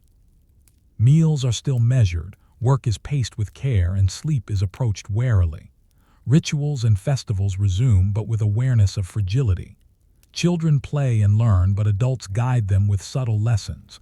Food is precious, cooperation is essential, caution is survival. Every action is informed by memory. Health slowly recovers. Those who were weakened regain strength, but scars remain. Malnutrition leaves its mark. Survivors are often more resilient psychologically, attuned to scarcity, attentive to danger. Yet the cumulative effects of fear, hunger, and stress linger, shaping behavior for years. The siege leaves lessons beyond the city walls. Chroniclers record events, noting food shortages, rationing strategies, disease, and the endurance of citizens. These records serve as guidance for other cities, influencing planning, fortification design, and policies for emergency supplies. Knowledge passes across generations, not always formally, but through oral history and practical example. Morality, too, is shaped by endurance. People recognize that choices made under scarcity, stealing to survive, rationing children's meals, prioritizing some lives over others, cannot be judged as they would in abundance. Ethical frameworks adapt. Survival imposes new norms, and communities absorb these lessons, often quietly, into social expectation. Psychologically, the siege transforms perception. Security is no longer assumed from walls alone. Trust is conditional. Authority is respected but monitored. Individuals become more attentive to resources, time, and communal behavior. Patterns of cooperation that allowed survival are reinforced. Every new crisis, whether famine, flood, or political disruption, is viewed through the lens of the siege. Preparation, adaptation, and endurance matter more than instinct or hierarchy. And yet resilience persists. People rebuild gardens, cultivate markets, raise children, and reestablish routines. Life is not heroic, it is slow, deliberate, and careful. Every loaf baked, every gate guarded, every ration distributed is a small victory, a proof of the quiet endurance that allowed survival. Memory of the siege informs behavior without dominating life, a subtle but permanent imprint on the collective consciousness. The ultimate lesson is not about conquest or walls, but about human adaptability. You realize that fortifications and armies cannot guarantee survival. Safety depends on coordination, foresight, shared responsibility, and daily decisions made by countless ordinary people. Hunger, disease, and fatigue are as effective as any enemy weapon. Control is never complete, even within the strongest walls. Endurance is the true measure of security. And as the city resumes its life markets reopening, children playing, craftsmen hammering, clergy teaching, the question that lingered through months of uncertainty persists. If walls cannot protect life, and leadership cannot guarantee sustenance, what structures, practices, or communities are truly capable of withstanding the pressures of scarcity and time? This is the question left behind by the siege, one that echoes through medieval Europe again and again. In blockades, famines, plagues, and wars, a quiet lesson in human persistence that is more powerful than any sword, and more enduring than any stone wall. Story 6, Black Death's Slow March, How Europe Learned Mortality. In the year 1347, the world did not end with thunder or fire. It came quietly, almost invisibly, riding on ships, on rats, on fleas that no human eye could see. The Black Death arrived in Europe not with a single announcement, but with subtle hints. Sailors sickened in port cities, merchant caravans delayed, townsfolk whispering rumors of a strange fever that killed quickly. By the time the plague became obvious, it had already spread too far to contain. Imagine yourself in a port like Messina. Ships arrive from distant lands, carrying goods, spices, textiles, and hidden passengers of pestilence. At first, sailors fall ill. Families are quarantined if possible, but the disease spreads faster than anyone can react. Within weeks, bodies accumulate in homes and streets, decomposing too quickly to allow proper burials.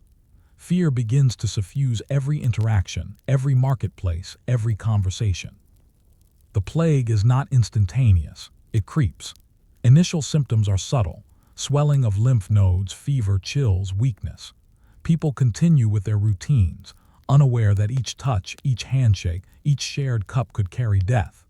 The human instinct to maintain daily life, even in uncertainty, ensures that the disease spreads faster than any law, proclamation, or quarantine can halt. As it moves inland, villages that had previously experienced famine or war now confront something more indiscriminate. Death respects neither wealth nor rank. Nobles die in their estates. Merchants fall in bustling towns. Peasants vanish from fields. Unlike famine or siege, which can be mitigated by rationing or walls, the Black Death is unconcerned with geography or preparation. Its path is inexorable, and its impact universal. Daily life changes subtly at first. Traders avoid crowded markets. Priests perform last rites more frequently, sometimes hastily, sometimes incompletely. Families hide away, shutting doors against neighbors who might carry infection. Rumors flourish. Blame falls on foreigners, heretics, or divine wrath. Authorities struggle to enforce isolation or containment, but their power is limited when the threat is microscopic and invisible. Sanitation already poor becomes a factor of life and death. Contaminated water and infested dwellings accelerate transmission. Fleas jump from rats to humans. Houses that once seemed safe become death traps. Fear of touching others becomes instinctive, yet social life cannot entirely halt. Merchants must trade, farmers must tend crops, children must follow parents.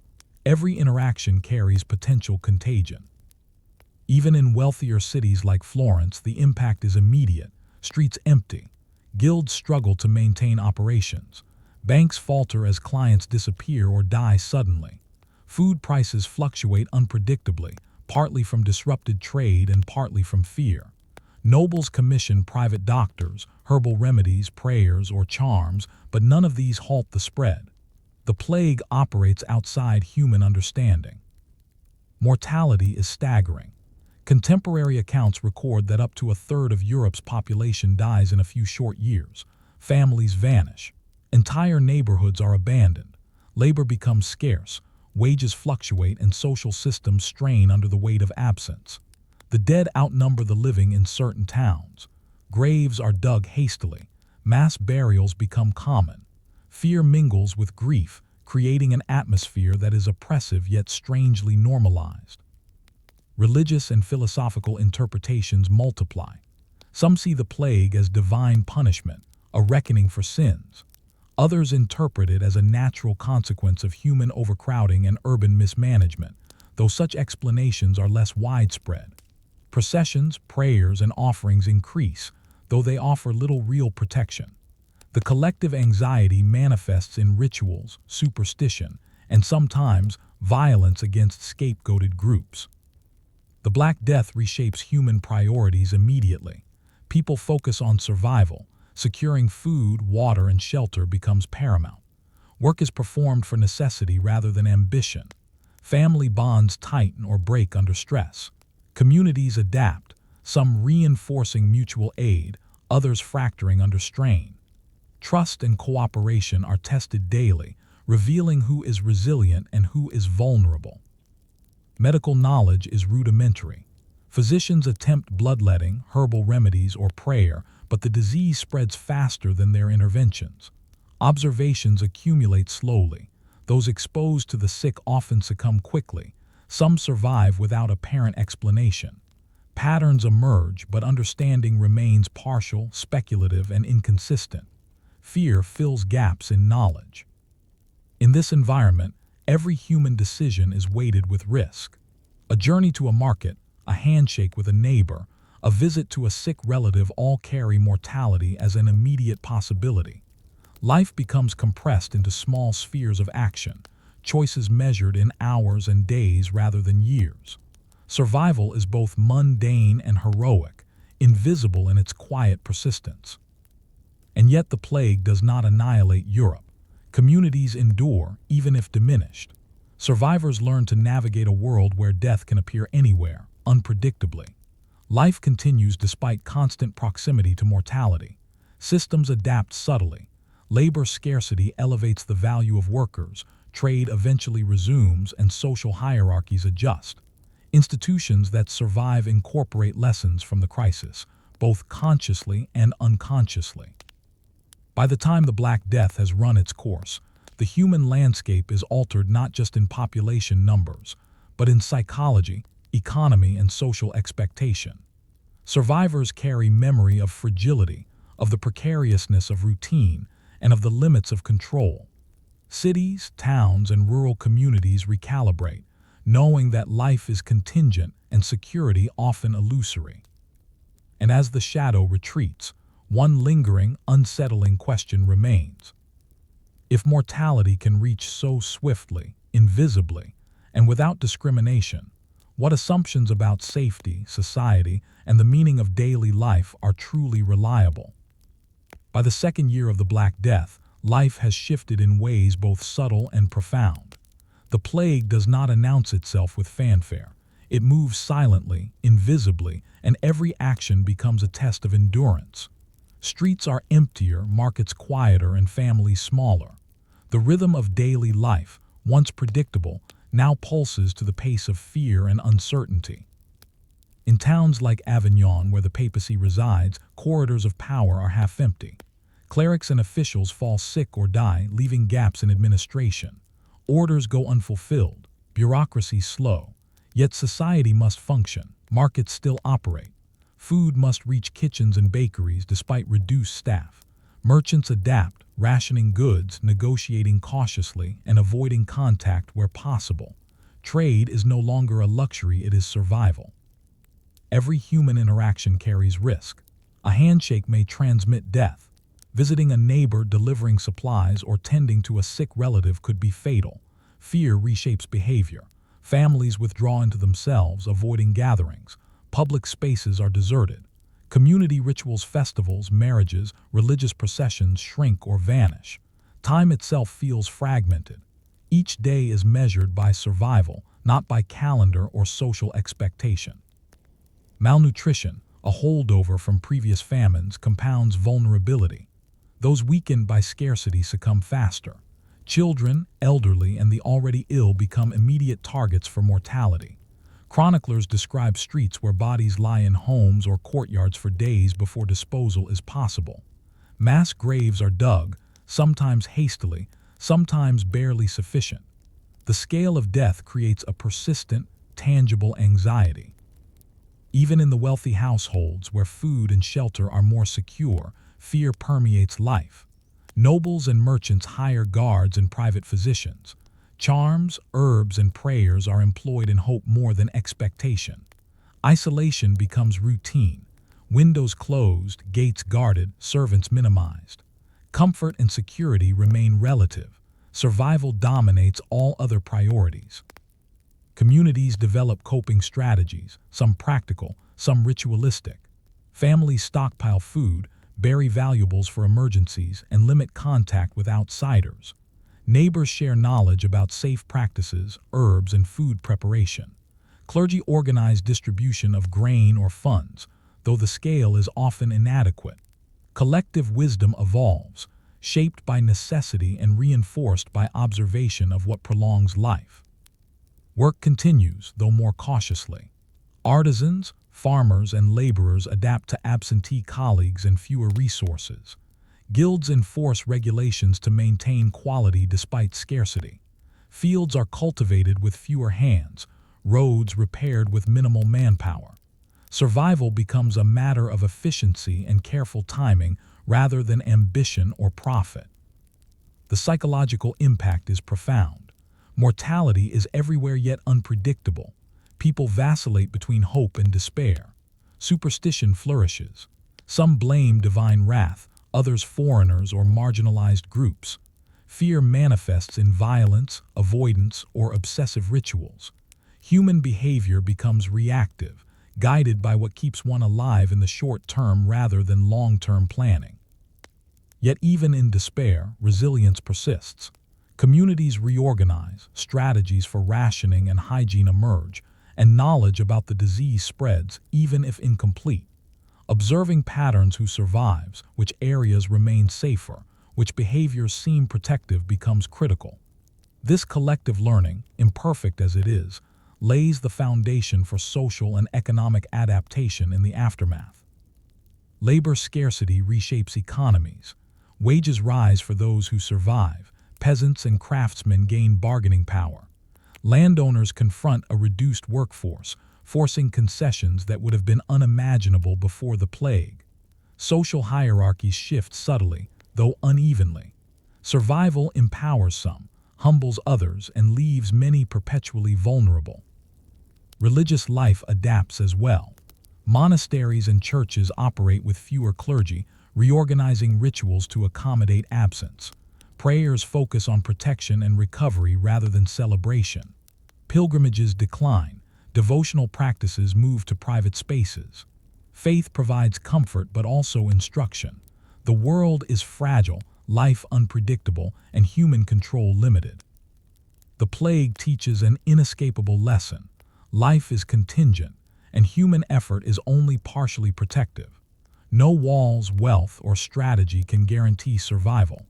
The Black Death exposes the fragility of assumptions long taken for granted, that cities are safe, that routines endure, that mortality can be postponed by status or preparation. By the end of the second year, survivors carry profound memory, the constant proximity of death, the fragility of social structures, and the value of knowledge, cooperation, and adaptation. These lessons influence behavior, governance, and societal expectations for decades. Daily life, though resuming outwardly, is now informed by experience with loss, scarcity, and mortality. As communities navigate the aftermath of months of invisible terror, one persistent question remains, pressing upon every mind. If life can be reduced so quickly by forces beyond comprehension, how do societies prepare for the unseen? And what wisdom endures when nearly everyone has been tested by the shadow of death? When the Black Death finally recedes, the world it leaves behind is irrevocably altered. Streets once teeming with merchants, children, and pilgrims are quieter, some abandoned entirely. Families that once stretched across generations are fractured. Entire neighborhoods lie empty, and houses crumble in neglect. The physical landscape of Europe bears the unmistakable mark of mortality on a scale previously unimaginable.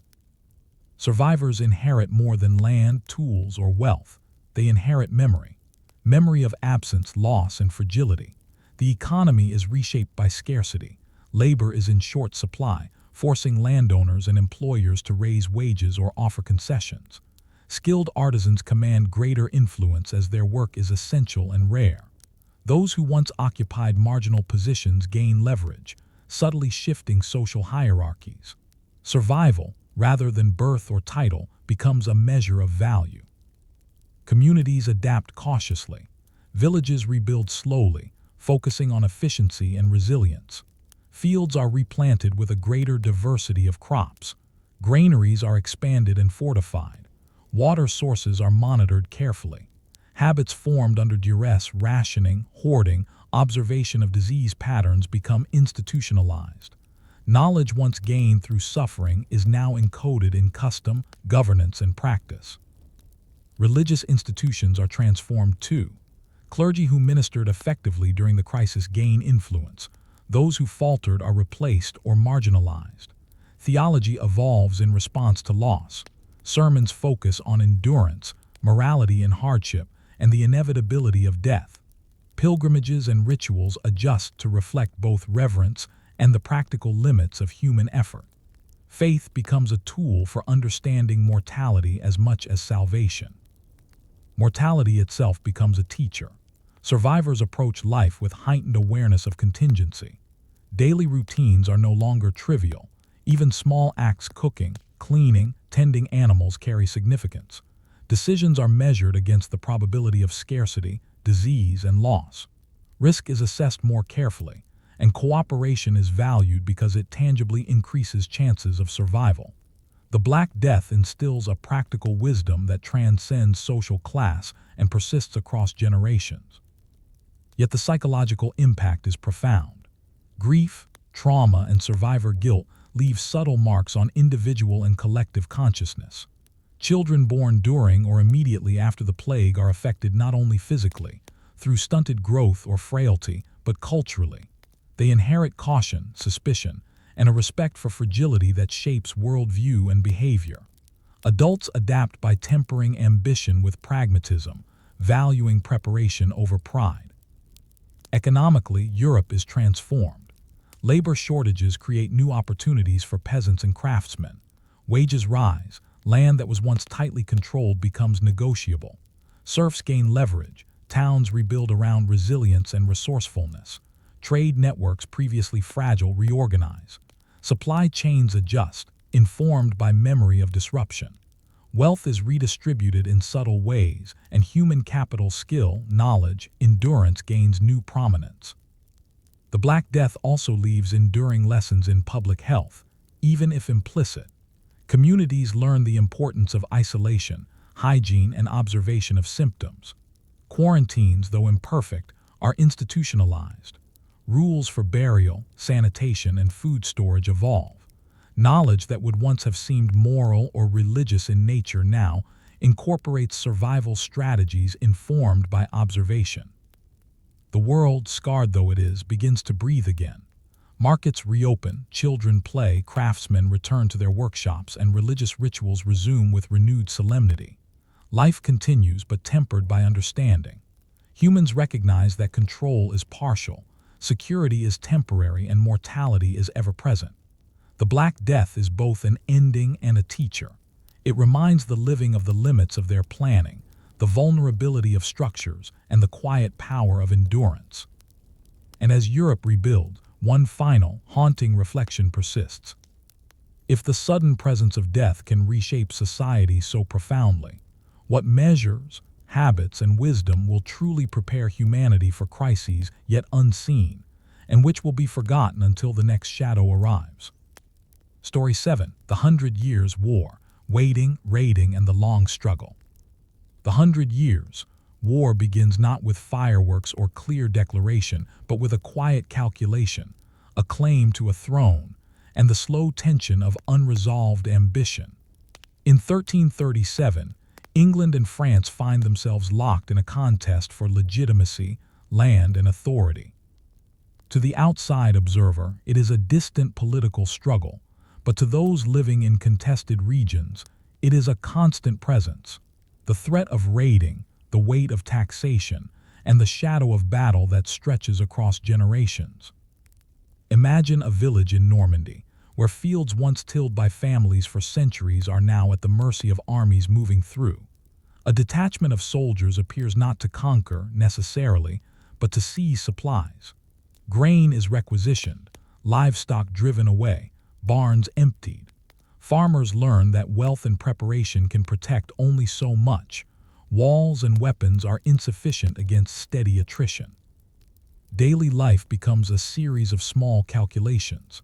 How to hide what matters, how to survive the next raid, how to avoid violence without abandoning property entirely. The war's pace is irregular. Battles are few, but raids are constant. Armies do not always march in orderly lines. They live off the land, and survival strategies must adapt.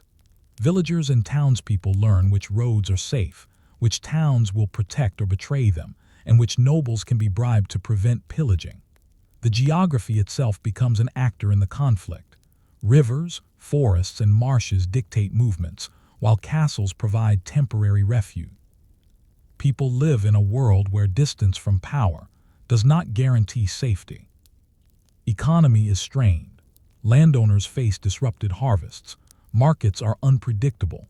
Taxes imposed to fund armies are collected even as crops fail. Peasants who once relied on surplus now work only to survive, and merchants must navigate supply lines threatened by both armies and bandits. Every exchange of goods, every transaction, carries the shadow of instability. Life is sustained not by prosperity but by adaptation. Fortifications matter, but imperfectly. Castles and walled towns provide some security, yet their effectiveness depends on the loyalty and competence of those inside. A castle may withstand direct attack, but surrounding villages remain vulnerable. The presence of garrisons offers protection, but also the risk of appropriation. Soldiers need provisions, and often take them by force. Safety is conditional, never absolute. People develop subtle survival strategies. Crops are hidden in outbuildings, underground pits, or remote fields. Families disperse temporarily, sending children to relatives in supposedly safer regions. Livestock is moved to less accessible pastures. Communication becomes cautious. Letters and messages are carried by trusted intermediaries. Observation and experience guide decisions more than law or authority. Communities learn to live in a state of constant vigilance. Social dynamics shift. Nobility and clergy are tested in ways that wealth alone cannot protect against. Some nobles exploit chaos to increase influence or plunder neighbors. Clergy work to maintain morale and order, but resources are limited, and they must navigate both spiritual duties and practical constraints. Ordinary people, peasants, merchants, and artisans discover that resilience, discretion, and cooperation are often more decisive than birthright. Disease, lingering from previous famines and the Black Death, compounds the hardships of war. Malnutrition weakens communities, while armies introduce new vectors for illness. Mortality rises quietly alongside violence, blurring the distinction between deaths caused by combat and those caused by circumstance. Every season, every harvest becomes a test. Will the village endure another raid, another shortage, another outbreak? Psychologically, the war instills both caution and weariness. Generations grow up knowing that peace is temporary, that borders are uncertain, and that survival requires constant attention. The unpredictable rhythm of raiding, taxation, and conscription teaches people to expect disruption. Routine, once a source of comfort, becomes a fragile achievement rather than a given. The long duration of the conflict magnifies these effects. A single battle may seem decisive, but the war stretches across decades, each generation inheriting the tension of its predecessor.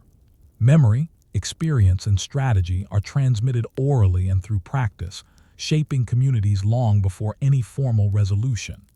Inhabitants learn patience, improvisation, and foresight lessons written not in books, but in the rhythms of daily endurance. Even as suffering accumulates, life continues. Children attend to chores, artisans practice their trades, and markets operate under the watchful eyes of those who survived previous crises. Communities adapt, observing what behaviors, alliances, and survival strategies work best.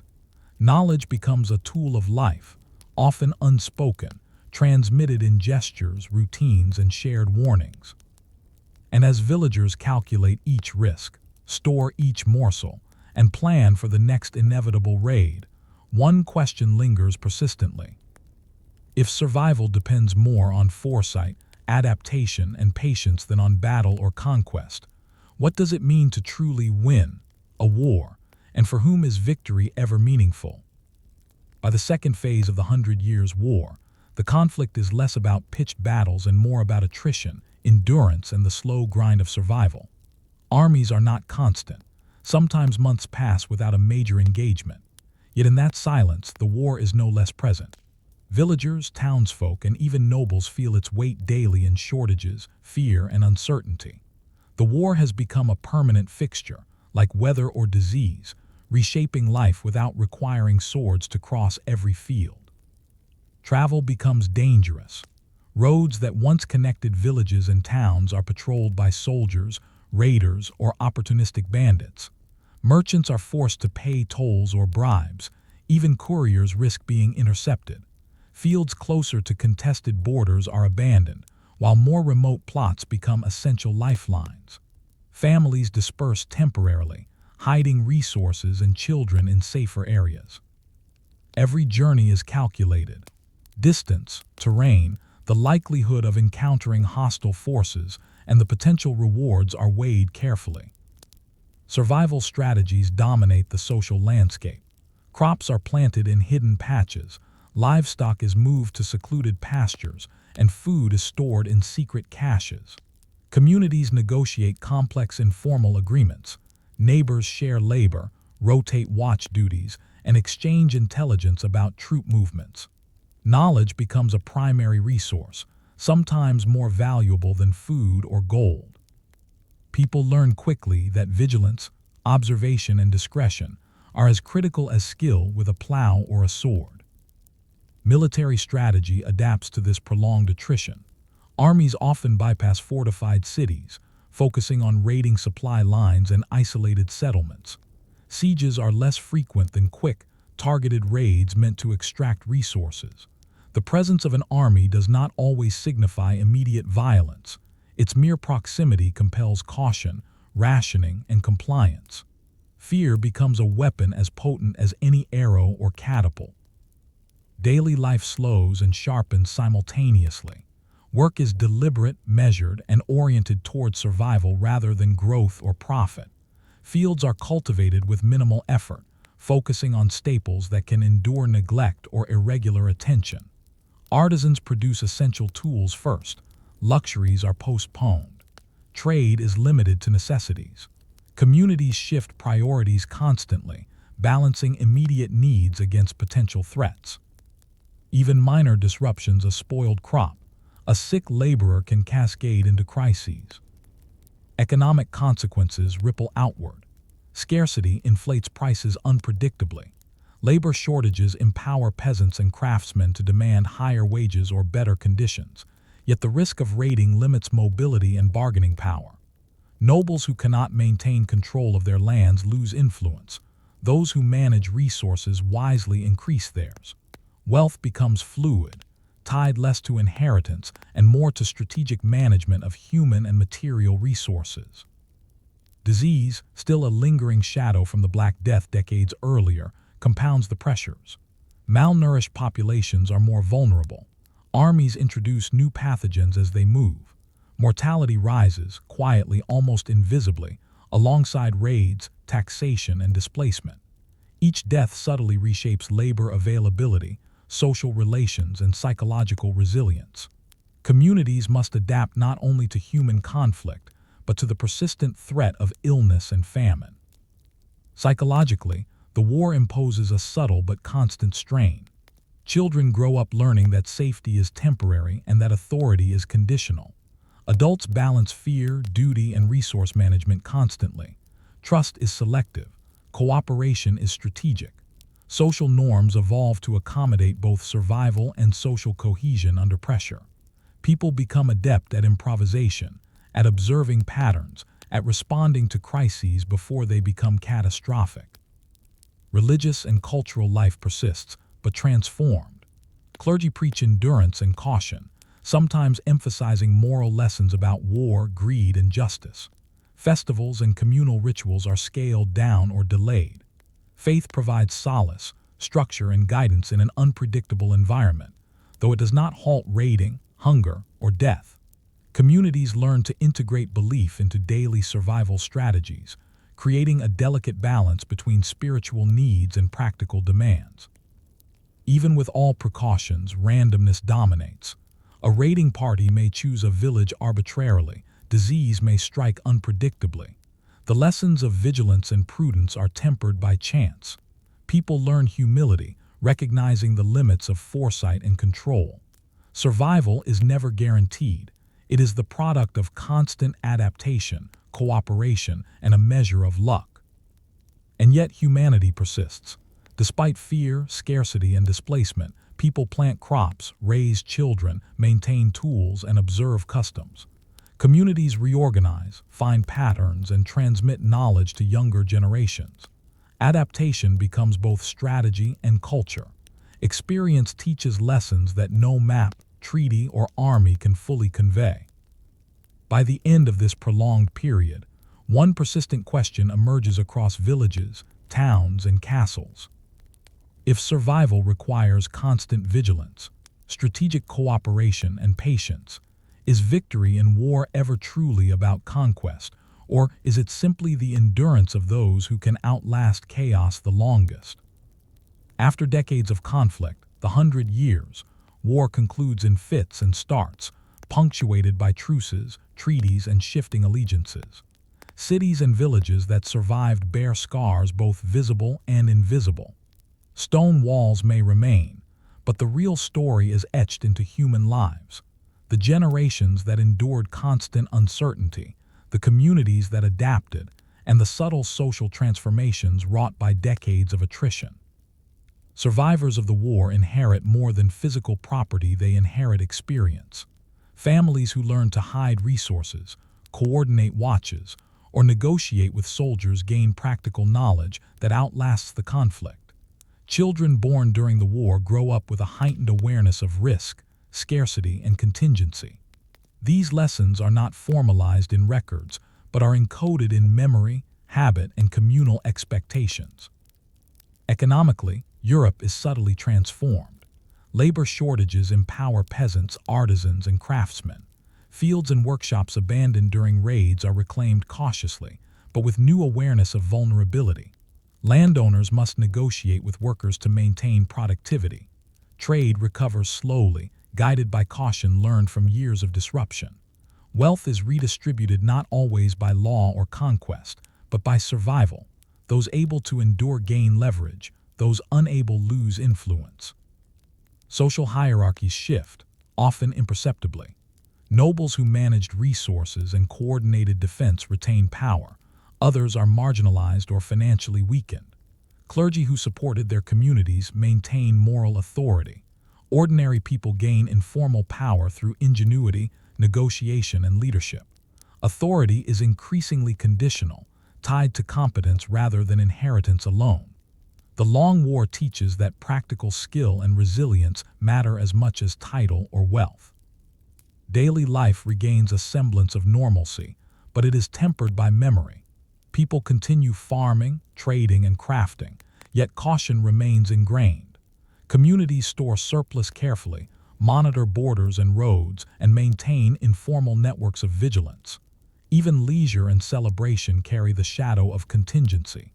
Life is less carefree because experience has shown that comfort can vanish suddenly. Culturally, the war leaves subtle imprints. Stories, songs, and chronicles recount not only battles but endurance, how villagers survived raids, how towns adapted to prolonged disruption, how communities managed scarcity and fear. Memory of the long conflict shapes collective identity. Pride and caution coexist. Pride in survival, caution in planning for the unpredictable. Psychologically, the generations that lived through the war carry a heightened sense of temporality and mortality. They understand that authority is limited, that preparation is crucial, and that luck often determines outcomes as much as skill. Children are taught vigilance, resource management, and negotiation. Adults negotiate constantly, balancing hope, fear, and necessity. The war reshapes perception. Life is provisional, security conditional, and resilience the most valuable skill. The long conflict also teaches subtle lessons in governance and diplomacy. Kings and nobles who survived intact observed the limits of power. Prolonged war demonstrates that coercion alone cannot secure loyalty or resources. Political authority is strengthened not by conquest, but by maintaining functioning communities capable of adaptation. Alliances, truces, and careful negotiation often accomplish more than outright battles. Yet the human impulse to persist is unmistakable. Fields are replanted, towns rebuilt, trade resumes. Children play, artisans practice their craft, and religious observances continue. Despite disruption and suffering, life endures. The lesson is quiet but profound. Survival is less about glory in battle than about the collective ability to adapt, cooperate, and outlast hardship. And so, as Europe emerges from the 100 Years' War, one final reflection lingers, carried in memory, habit, and social structures.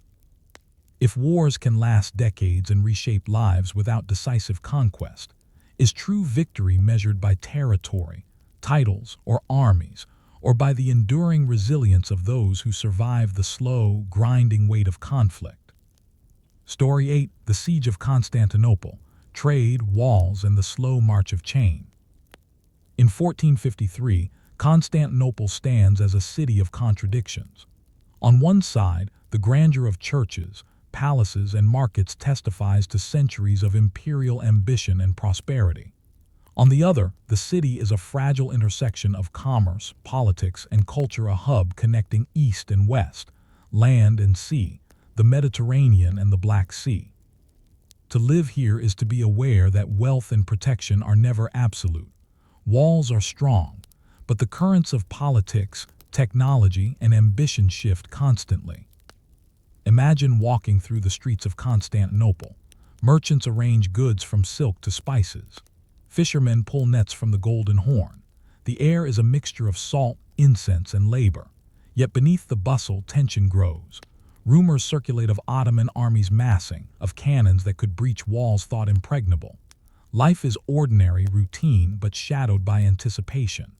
Every resident senses that survival may demand courage, calculation, or endurance they have yet to test. The city is fortified and its walls are legendary. Towers rise over sea walls.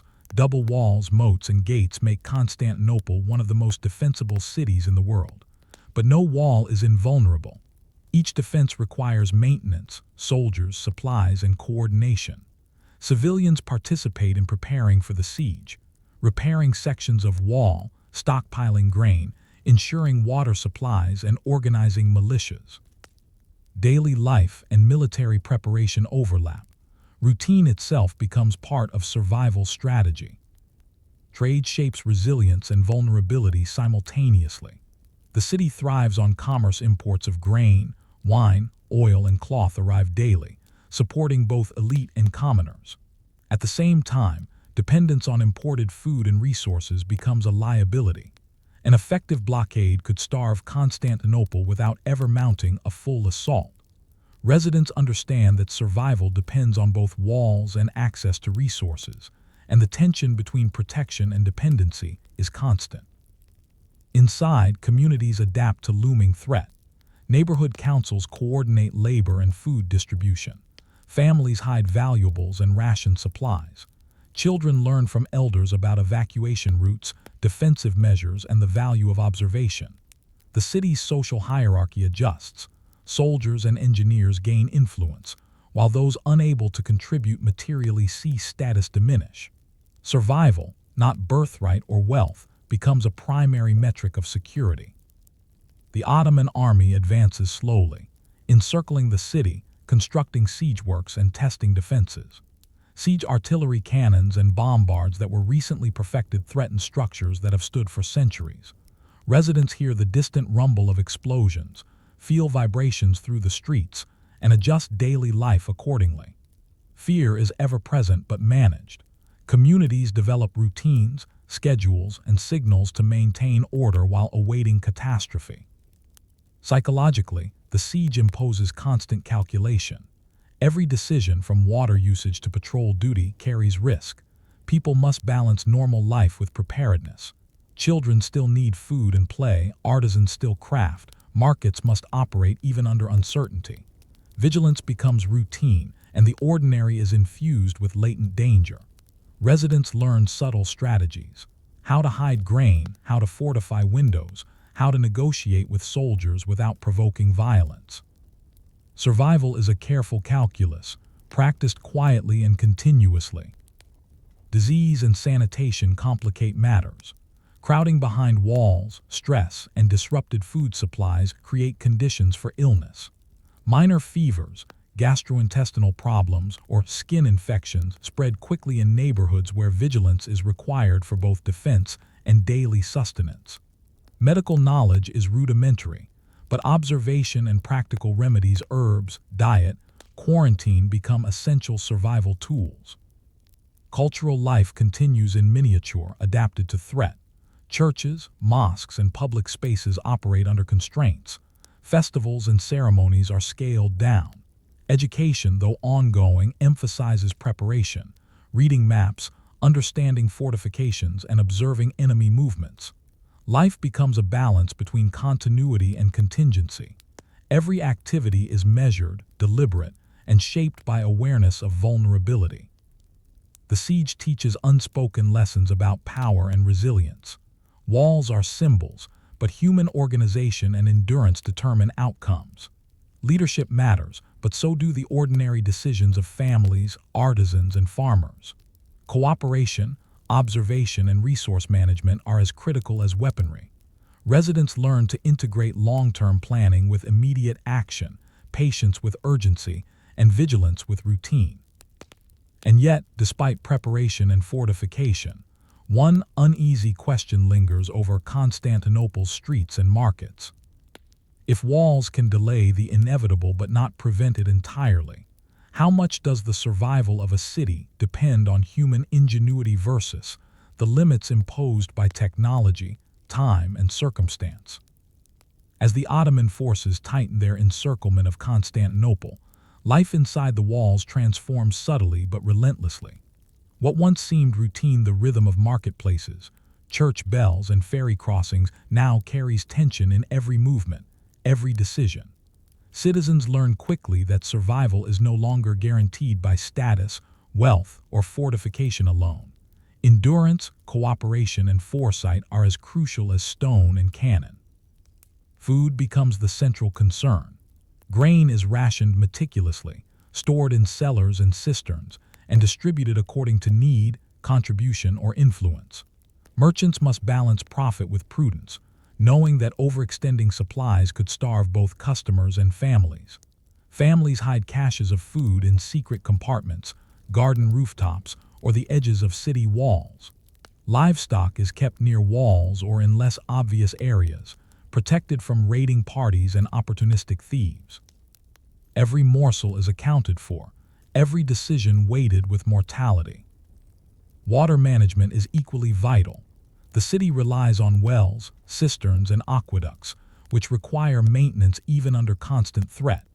Engineers and laborers repair leaks, monitor supply levels, and coordinate distribution. Any disruption could spark disease, panic, or conflict over scarce resources. The ordinary act of drawing water transforms into a calculated exercise in endurance. Daily routines adapt to the siege. Markets operate under restricted hours, streets are patrolled, artisans work in smaller groups to reduce risk. Children attend schools or receive informal lessons in survival, reading maps, identifying safe zones, and understanding the mechanics of walls and artillery. Even play is modified, often indoors or in enclosed courtyards, away from the dangers of both human and natural threats. Psychological strain is pervasive. Fear mixes with fatigue and uncertainty. Rumors of breaches, deserters, or internal conspiracies spread quickly, creating tension between neighbors. Trust is earned through observation and action, not given lightly. Families monitor each other for hoarding or dishonesty, while communal councils arbitrate disputes and coordinate defense. Morality is subtly reshaped. Self-preservation is prioritized, but cooperation is essential for survival. The Ottoman army applies constant pressure without immediate assault. Artillery fire shakes walls intermittently, creating uncertainty and forcing repair work under duress. Raiding parties probe for weaknesses, both to test defenses and to gather intelligence. Observation becomes a key survival skill, noting enemy movements, estimating resources, and anticipating next moves. Residents integrate intelligence gathering into daily life, sometimes as part of household chores or trades. Disease and sanitation continue to complicate survival. Crowding, stress, and irregular diets exacerbate susceptibility. Minor illnesses spread swiftly, claiming the weak first. Physicians, few in number, advise basic remedies, but the bulk of survival depends on diet, hygiene, and observation. Families develop informal medical knowledge, passing instructions quietly from one generation to the next. Small interventions, like boiling water or rotating sleeping arrangements, can mean the difference between life and death. Social hierarchies shift under pressure. Soldiers, engineers, and skilled laborers gain influence because their work directly impacts survival. Nobles retain authority in name but depend on the cooperation of ordinary citizens. Clergy maintain moral guidance while also assisting in logistics, distributing food, tending the sick, and organizing watches. Authority becomes conditional. Competence, adaptability, and cooperation define respect, more than birthright alone. Economic life continues, but cautiously. Trade is minimal, focused on essential goods. Artisans produce necessities first, delaying luxury goods. Markets operate under scrutiny, as both scarcity and fear shape transactions. Price fluctuations are subtle indicators of supply, morale, and trust. People observe patterns carefully, learning who is reliable and who is opportunistic. Despite these pressures, cultural life persists quietly. Religious services adapt, emphasizing endurance, patience, and reflection on mortality. Scholars and scribes continue their work, though often under duress or in secret. Music, storytelling, and private ritual provide psychological relief. Life inside the walls becomes a study in balancing survival with the maintenance of identity and humanity. The siege reveals subtle lessons about resilience. Walls alone do not guarantee survival. Resources, observation, and adaptation matter more than strength or fortification. Cooperation, trust, and careful planning are as decisive as cannons. Communities realize that endurance, strategic, measured, and continuous, is the most reliable defense against forces both visible and invisible. And as Constantinople endures the pressure of encirclement, one unresolved question hovers over rooftops, marketplaces, and fortifications alike. If even a city as fortified and wealthy as Constantinople can be tested by patient, relentless pressure, what combination of human skill, foresight, and luck is truly necessary to preserve life and society under siege? In May 1453, the inevitable comes. The Ottoman army breaches the walls of Constantinople after weeks of relentless bombardment and calculated siegecraft. For centuries, these walls had stood as symbols of invincibility, but technology, persistence, and pressure overcame even the most formidable fortifications. The city's fall is sudden in execution, but long anticipated in the minds of its residents. Those who survive witness both the fragility and the endurance of human society under stress. The immediate aftermath is chaotic. Families are displaced, markets destroyed, and civic institutions disrupted. Houses are looted or burned, and survivors are scattered. Yet amidst destruction, continuity emerges. Some neighborhoods remain intact, artisans continue working in secret, and religious institutions adapt to new rulers. Life persists, not in triumph but through practical improvisation and endurance. Survival requires careful observation, quick adaptation, and a willingness to cooperate under new authority. Food and resource management remain central. Grain stores salvaged from prior preparations sustain populations temporarily, while merchants rebuild supply chains under Ottoman oversight. Knowledge accumulated during the siege how to hide food, ration effectively, and maintain water supplies becomes invaluable. These practical skills, honed over months of anticipation and daily calculation, enable communities to survive when raw power fails to protect them. Social hierarchies adjust dramatically. Nobles who resist or flee lose influence. Those who negotiate effectively with new rulers retain some authority. Artisans, engineers, and those who contributed to the city's defense acquire informal respect, highlighting a shift in how value is perceived. The Ottoman administration, aware of the importance of continuity, often relies on local expertise to stabilize the city. Survival and influence are increasingly defined by competence rather than inherited status. Cultural and religious life adapts under new conditions. Churches, mosques, and public spaces continue to function, albeit under oversight or partial restriction. Education, scholarship, and ritual persist in modified forms. The intellectual and spiritual resilience of the city demonstrates that while political authority may fall, human knowledge, customs, and practices endure. Life continues because people remember what is necessary for survival and community. Psychologically, the residents carry the imprint of endurance. Generations raised under siege or threat understand that security is never absolute, that planning and vigilance are critical, and that adaptation is a daily requirement. Fear, memory, and practical wisdom converge, shaping behavior and social norms. The collapse of the city's political independence does not erase these lessons. Instead, they inform strategies for life under occupation and in reconstruction. The siege highlights an enduring truth about human societies. The most durable defense is not walls or armies, but networks of knowledge, cooperation, and adaptation. Residents learn to integrate long-term preparation with daily observation, maintaining community and continuity even when formal authority is disrupted. Survival is both individual and collective, a continuous negotiation with scarcity, threat, and chance. Economically, the city reorients itself gradually. Trade resumes along new routes. Labor shortages give skilled artisans leverage. Markets slowly reopen, guided by lessons in risk management learned during the siege. Scarcity instills prudence, and memory of vulnerability ensures that systems are rebuilt with an emphasis on redundancy, cooperation, and foresight. Communities retain knowledge of what works, what fails, and what must be prioritized under duress. Yet, as the city reconstitutes itself under new rulers, the human story persists, cautious, deliberate, adaptive.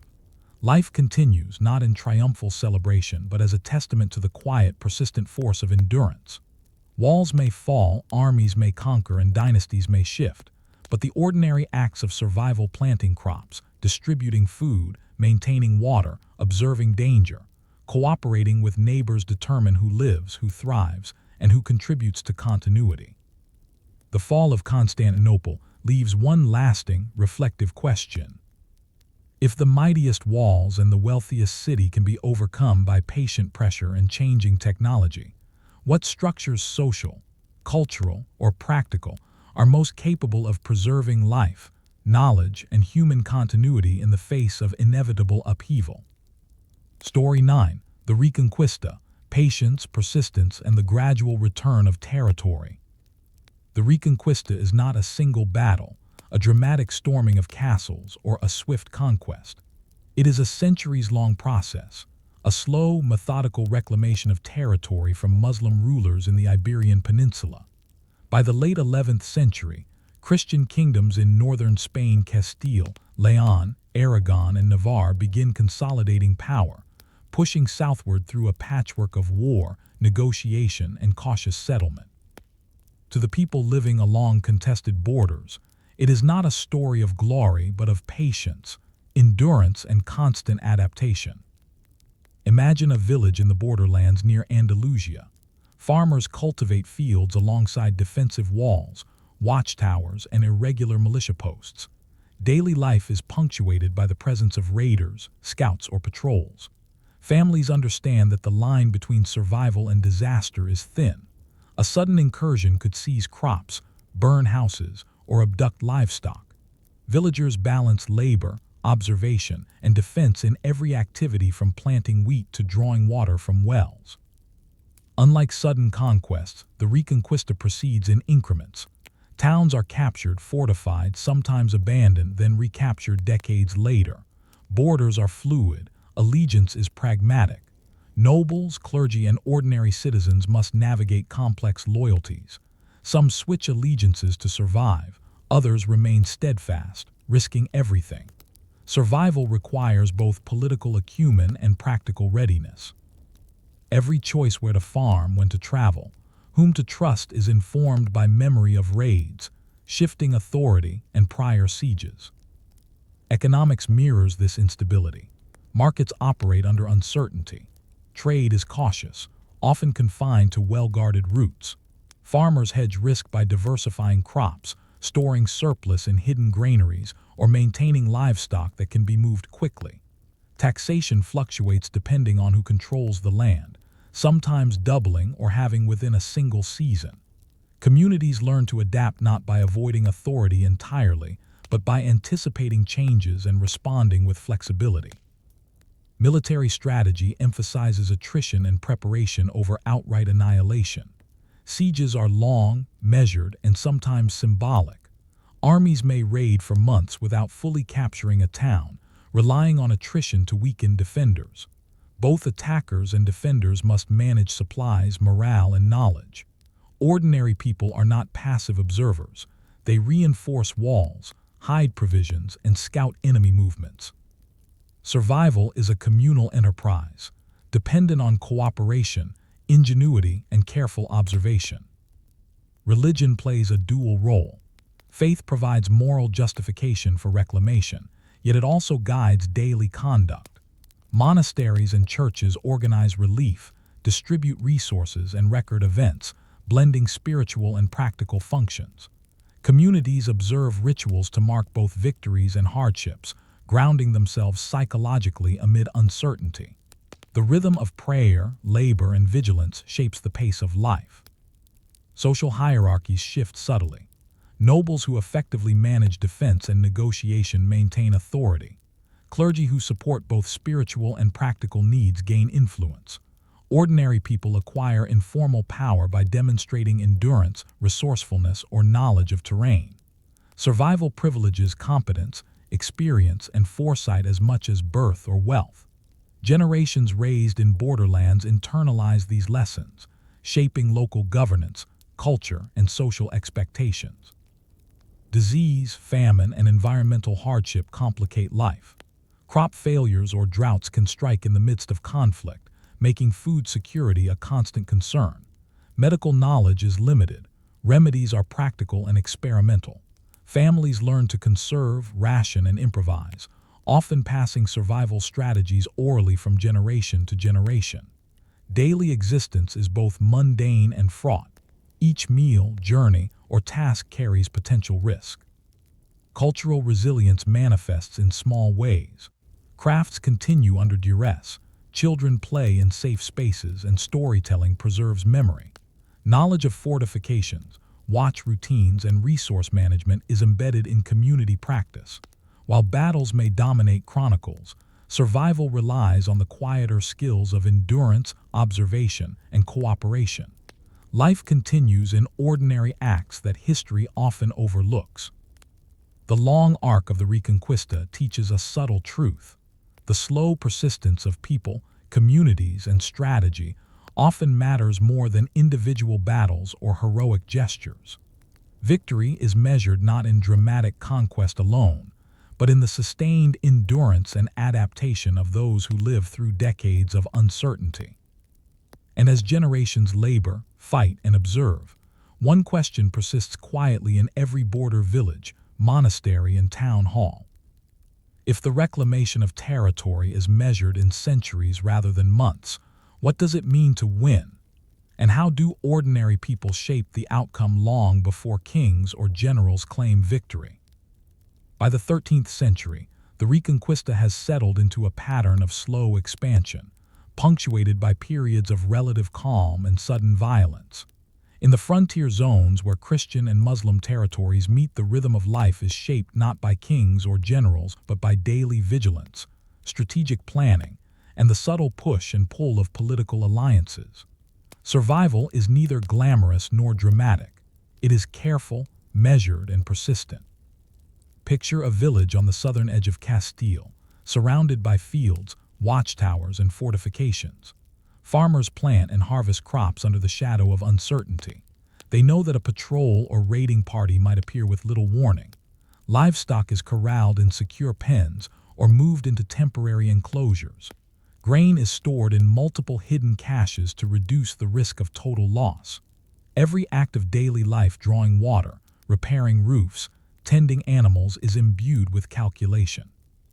Survival depends on foresight and adaptability, more than strength or bravery. Trade continues but is carefully managed. Merchants and travelers follow known routes, avoiding areas likely to be raided. Local markets thrive when stability allows, but supplies fluctuate with military activity. Merchants diversify goods, stockpile essentials, and sometimes bribe local authorities to ensure safe passage. Economic survival is intertwined with strategy. The movement of goods becomes a measure of both knowledge and caution. Military and defensive strategies rely on coordination and endurance. Castles, walled towns, and fortified monasteries serve as both refuge and deterrent, but they are only as effective as the people maintaining them. Soldiers patrol surrounding lands, while civilians organize themselves to repair walls, maintain watch, and prepare provisions. Raids may be small and targeted, yet their impact is cumulative. Villages that manage resources effectively and maintain disciplined vigilance survive longer than those relying solely on fortifications or hope. Daily routines adapt to the omnipresence of uncertainty. Children assist with chores, learning both practical skills and survival strategies. Education emphasizes observation, noticing patterns in enemy movements, reading signals, and predicting outcomes based on experience. Adults balance labor with preparation. Crops must be tended, yet storage, repair, and defense cannot be neglected. Every decision is informed by both immediate necessity and long-term contingency. Social hierarchies shift in response to endurance and competence. Nobles who effectively manage defense, negotiation, and resource distribution retain authority. Those who fail lose influence. Clergy gain respect through practical contributions, mediating disputes, organizing relief, and providing knowledge. Ordinary citizens who demonstrate resourcefulness acquire informal leadership. Survival privileges those capable of observation, strategy, and cooperative action, subtly reshaping local power structures. Disease, hunger, and environmental stress compound the challenges. Droughts, crop failures, and minor epidemics magnify the risks posed by conflict. Villagers develop coping strategies, diversifying crops, storing water, and maintaining basic hygiene despite limited knowledge. Families pass survival skills orally, embedding practical wisdom into the culture of the borderlands. Each generation internalizes these lessons, producing communities resilient in the face of recurring instability. Cultural practices adapt to the frontier environment.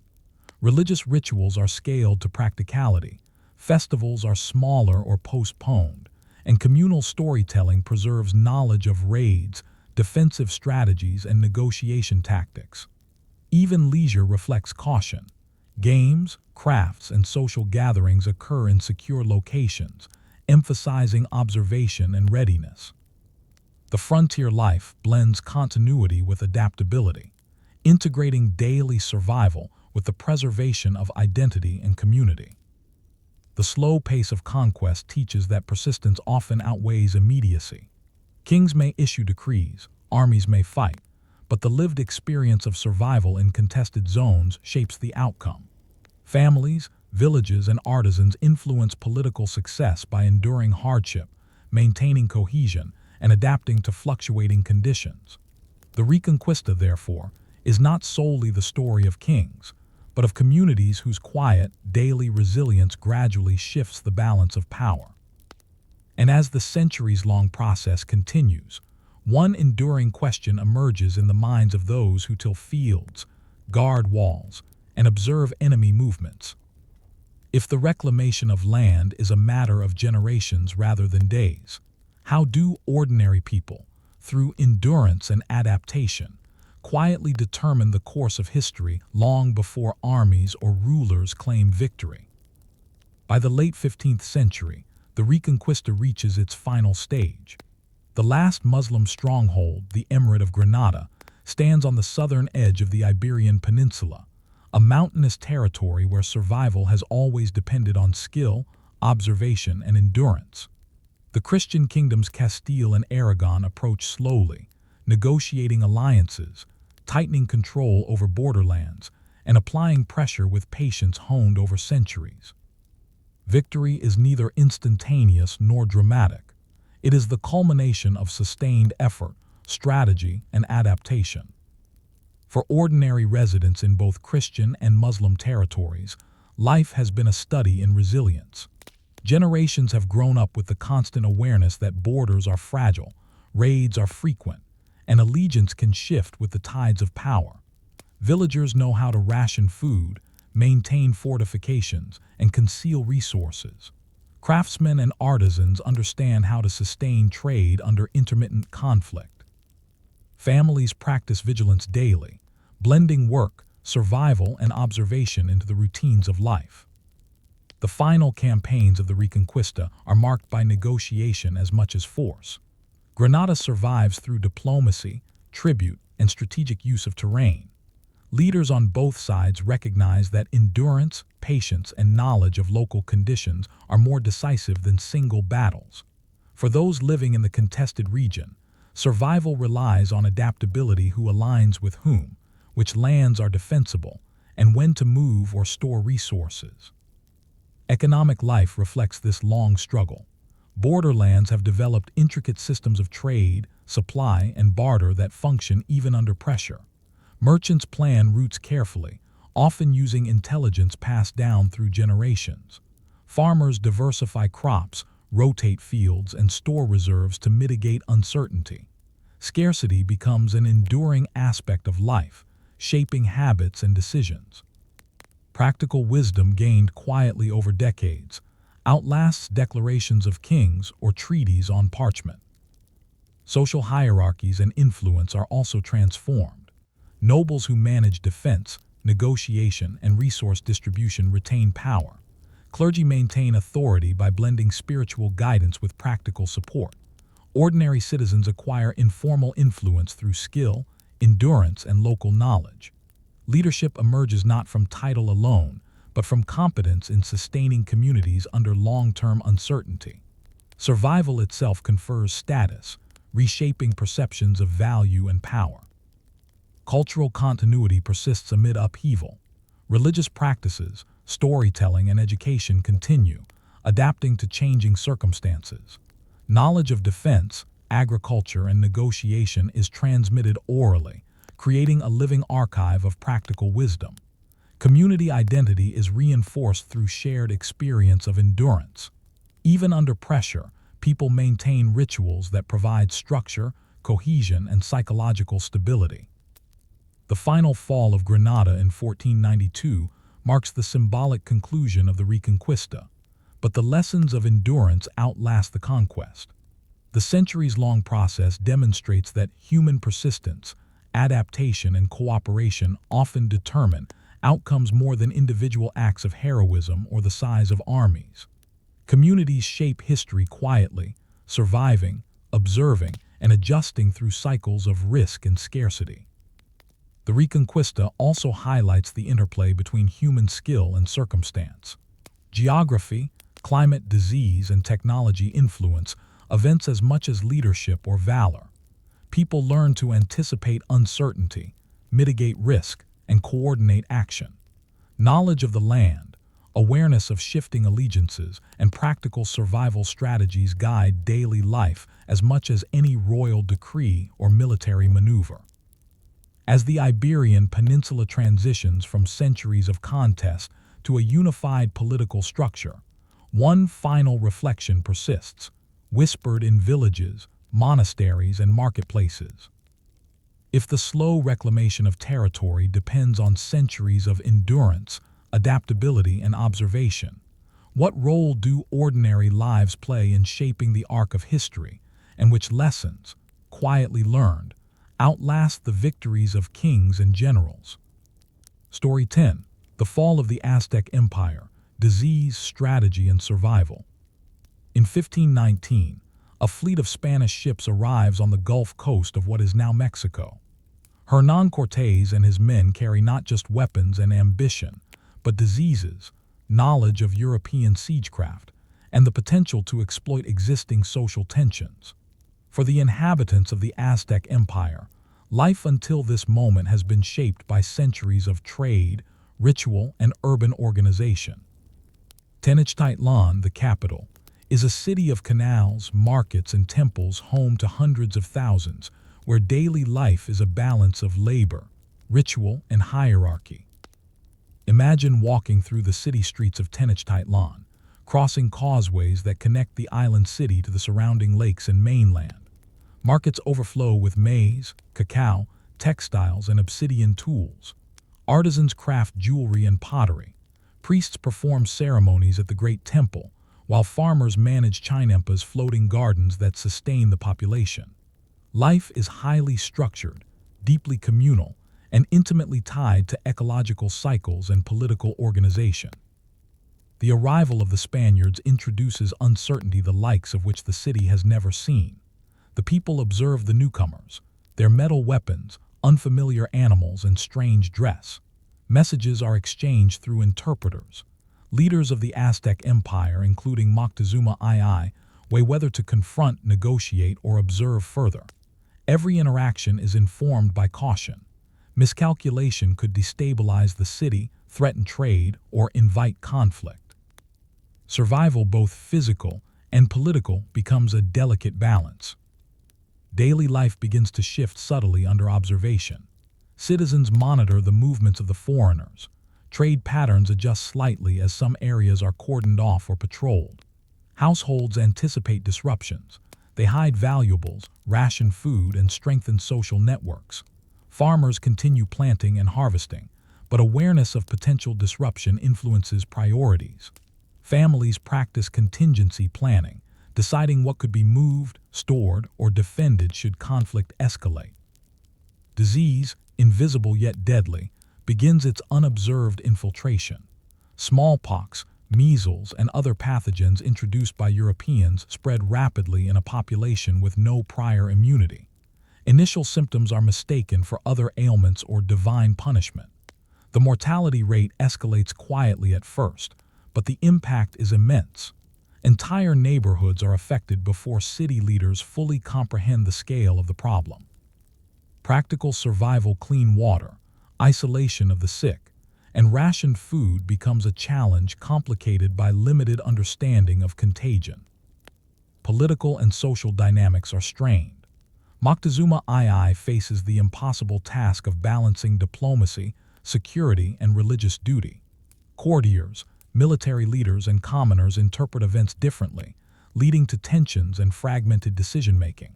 Ordinary citizens adjust as best they can, following household routines while observing what actions increase safety and stability. Life becomes a mixture of caution, routine, and vigilant observation.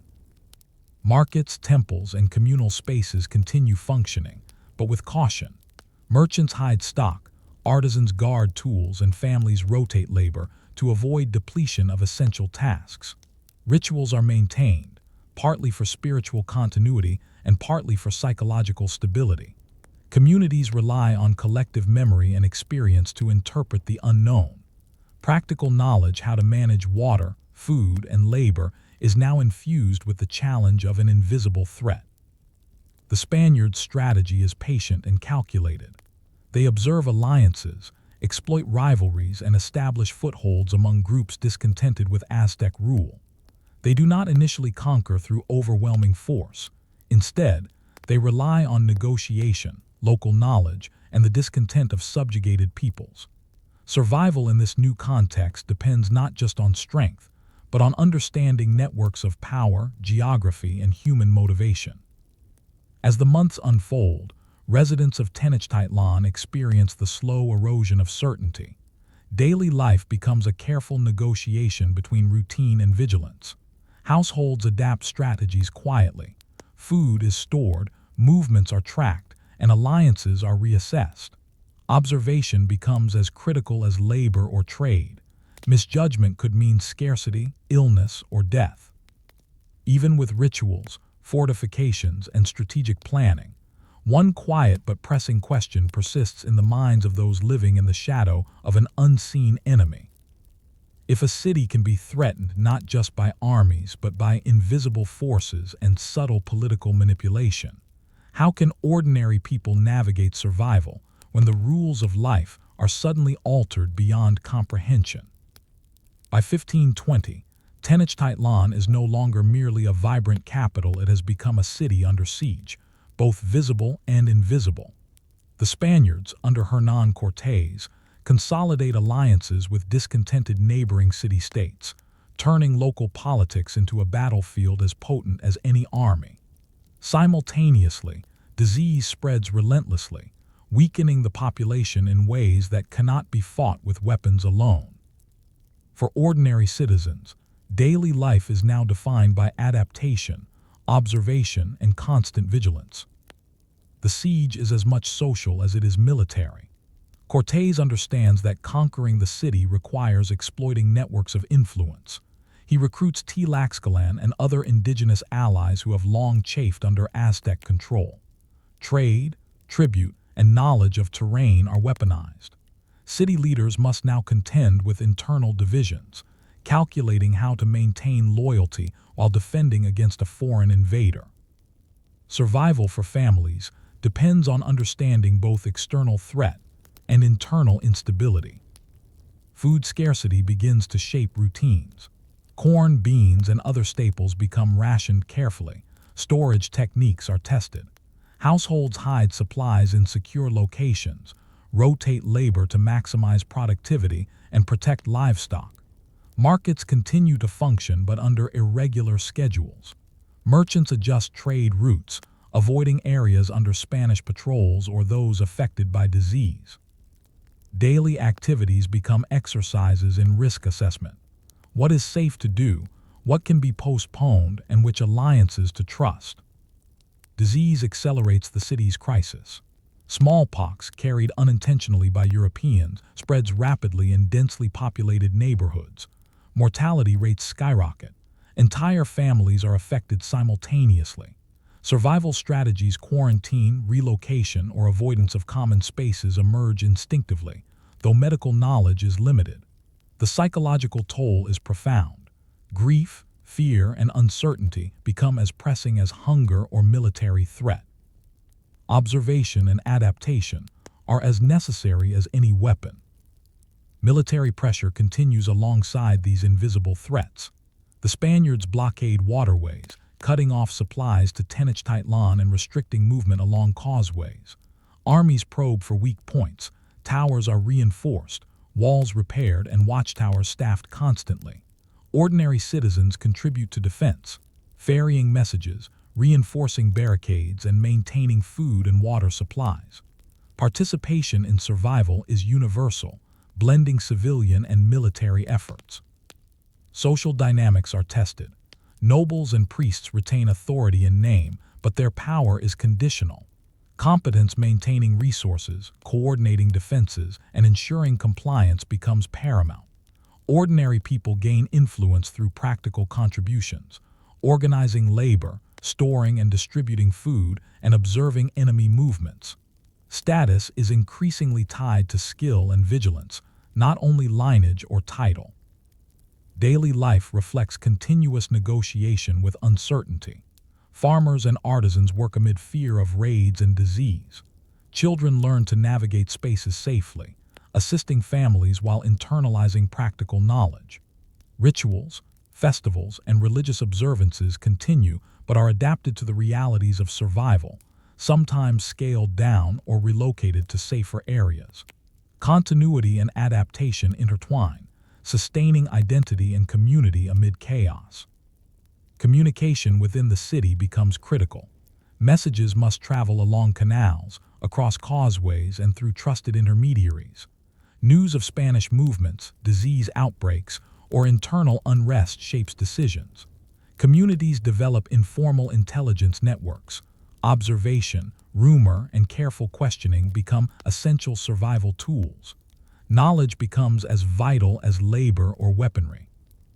As pressure mounts, one enduring truth becomes clear. Survival is not guaranteed by walls, weapons, or wealth alone. It depends on adaptability, vigilance, and the ability to navigate overlapping threats. Ordinary people, through observation, cooperation, and practical skill, shape the trajectory of events even when political and military leaders dominate the chronicles. And yet, despite careful planning, hidden knowledge, and persistent effort, one question haunts both rulers and citizens alike. If a city can be simultaneously threatened by siege, disease, and divided loyalties, what combination of strategy, endurance, and luck truly determines who survives and who is remembered in history? By 1521, Tenochtitlan has fallen. The combined pressure of Spanish military technology, indigenous alliances, and the invisible force of disease proves insurmountable. Cannons breach walls that were once thought impregnable. Shortages of food and water erode morale and strength. Smallpox decimates populations before any sword is lifted. The city, a marvel of canals, temples, and bustling markets, becomes a landscape of ruin, but survival does not vanish entirely. Life continues, even under occupation, shaped by memory, adaptation, and persistence. The immediate aftermath is chaotic. Families flee or are displaced. Markets and workshops are destroyed or repurposed. Religious and civic institutions are suppressed or reorganized. Looting and executions instill fear. Yet amid this upheaval, practical knowledge ensures continuity. Citizens know how to navigate the city, access hidden stores of food, manage water supplies, and rebuild shelter. The skills and habits honed during siege and disease outbreaks become tools of survival under new rulers. Social hierarchies are reshaped dramatically.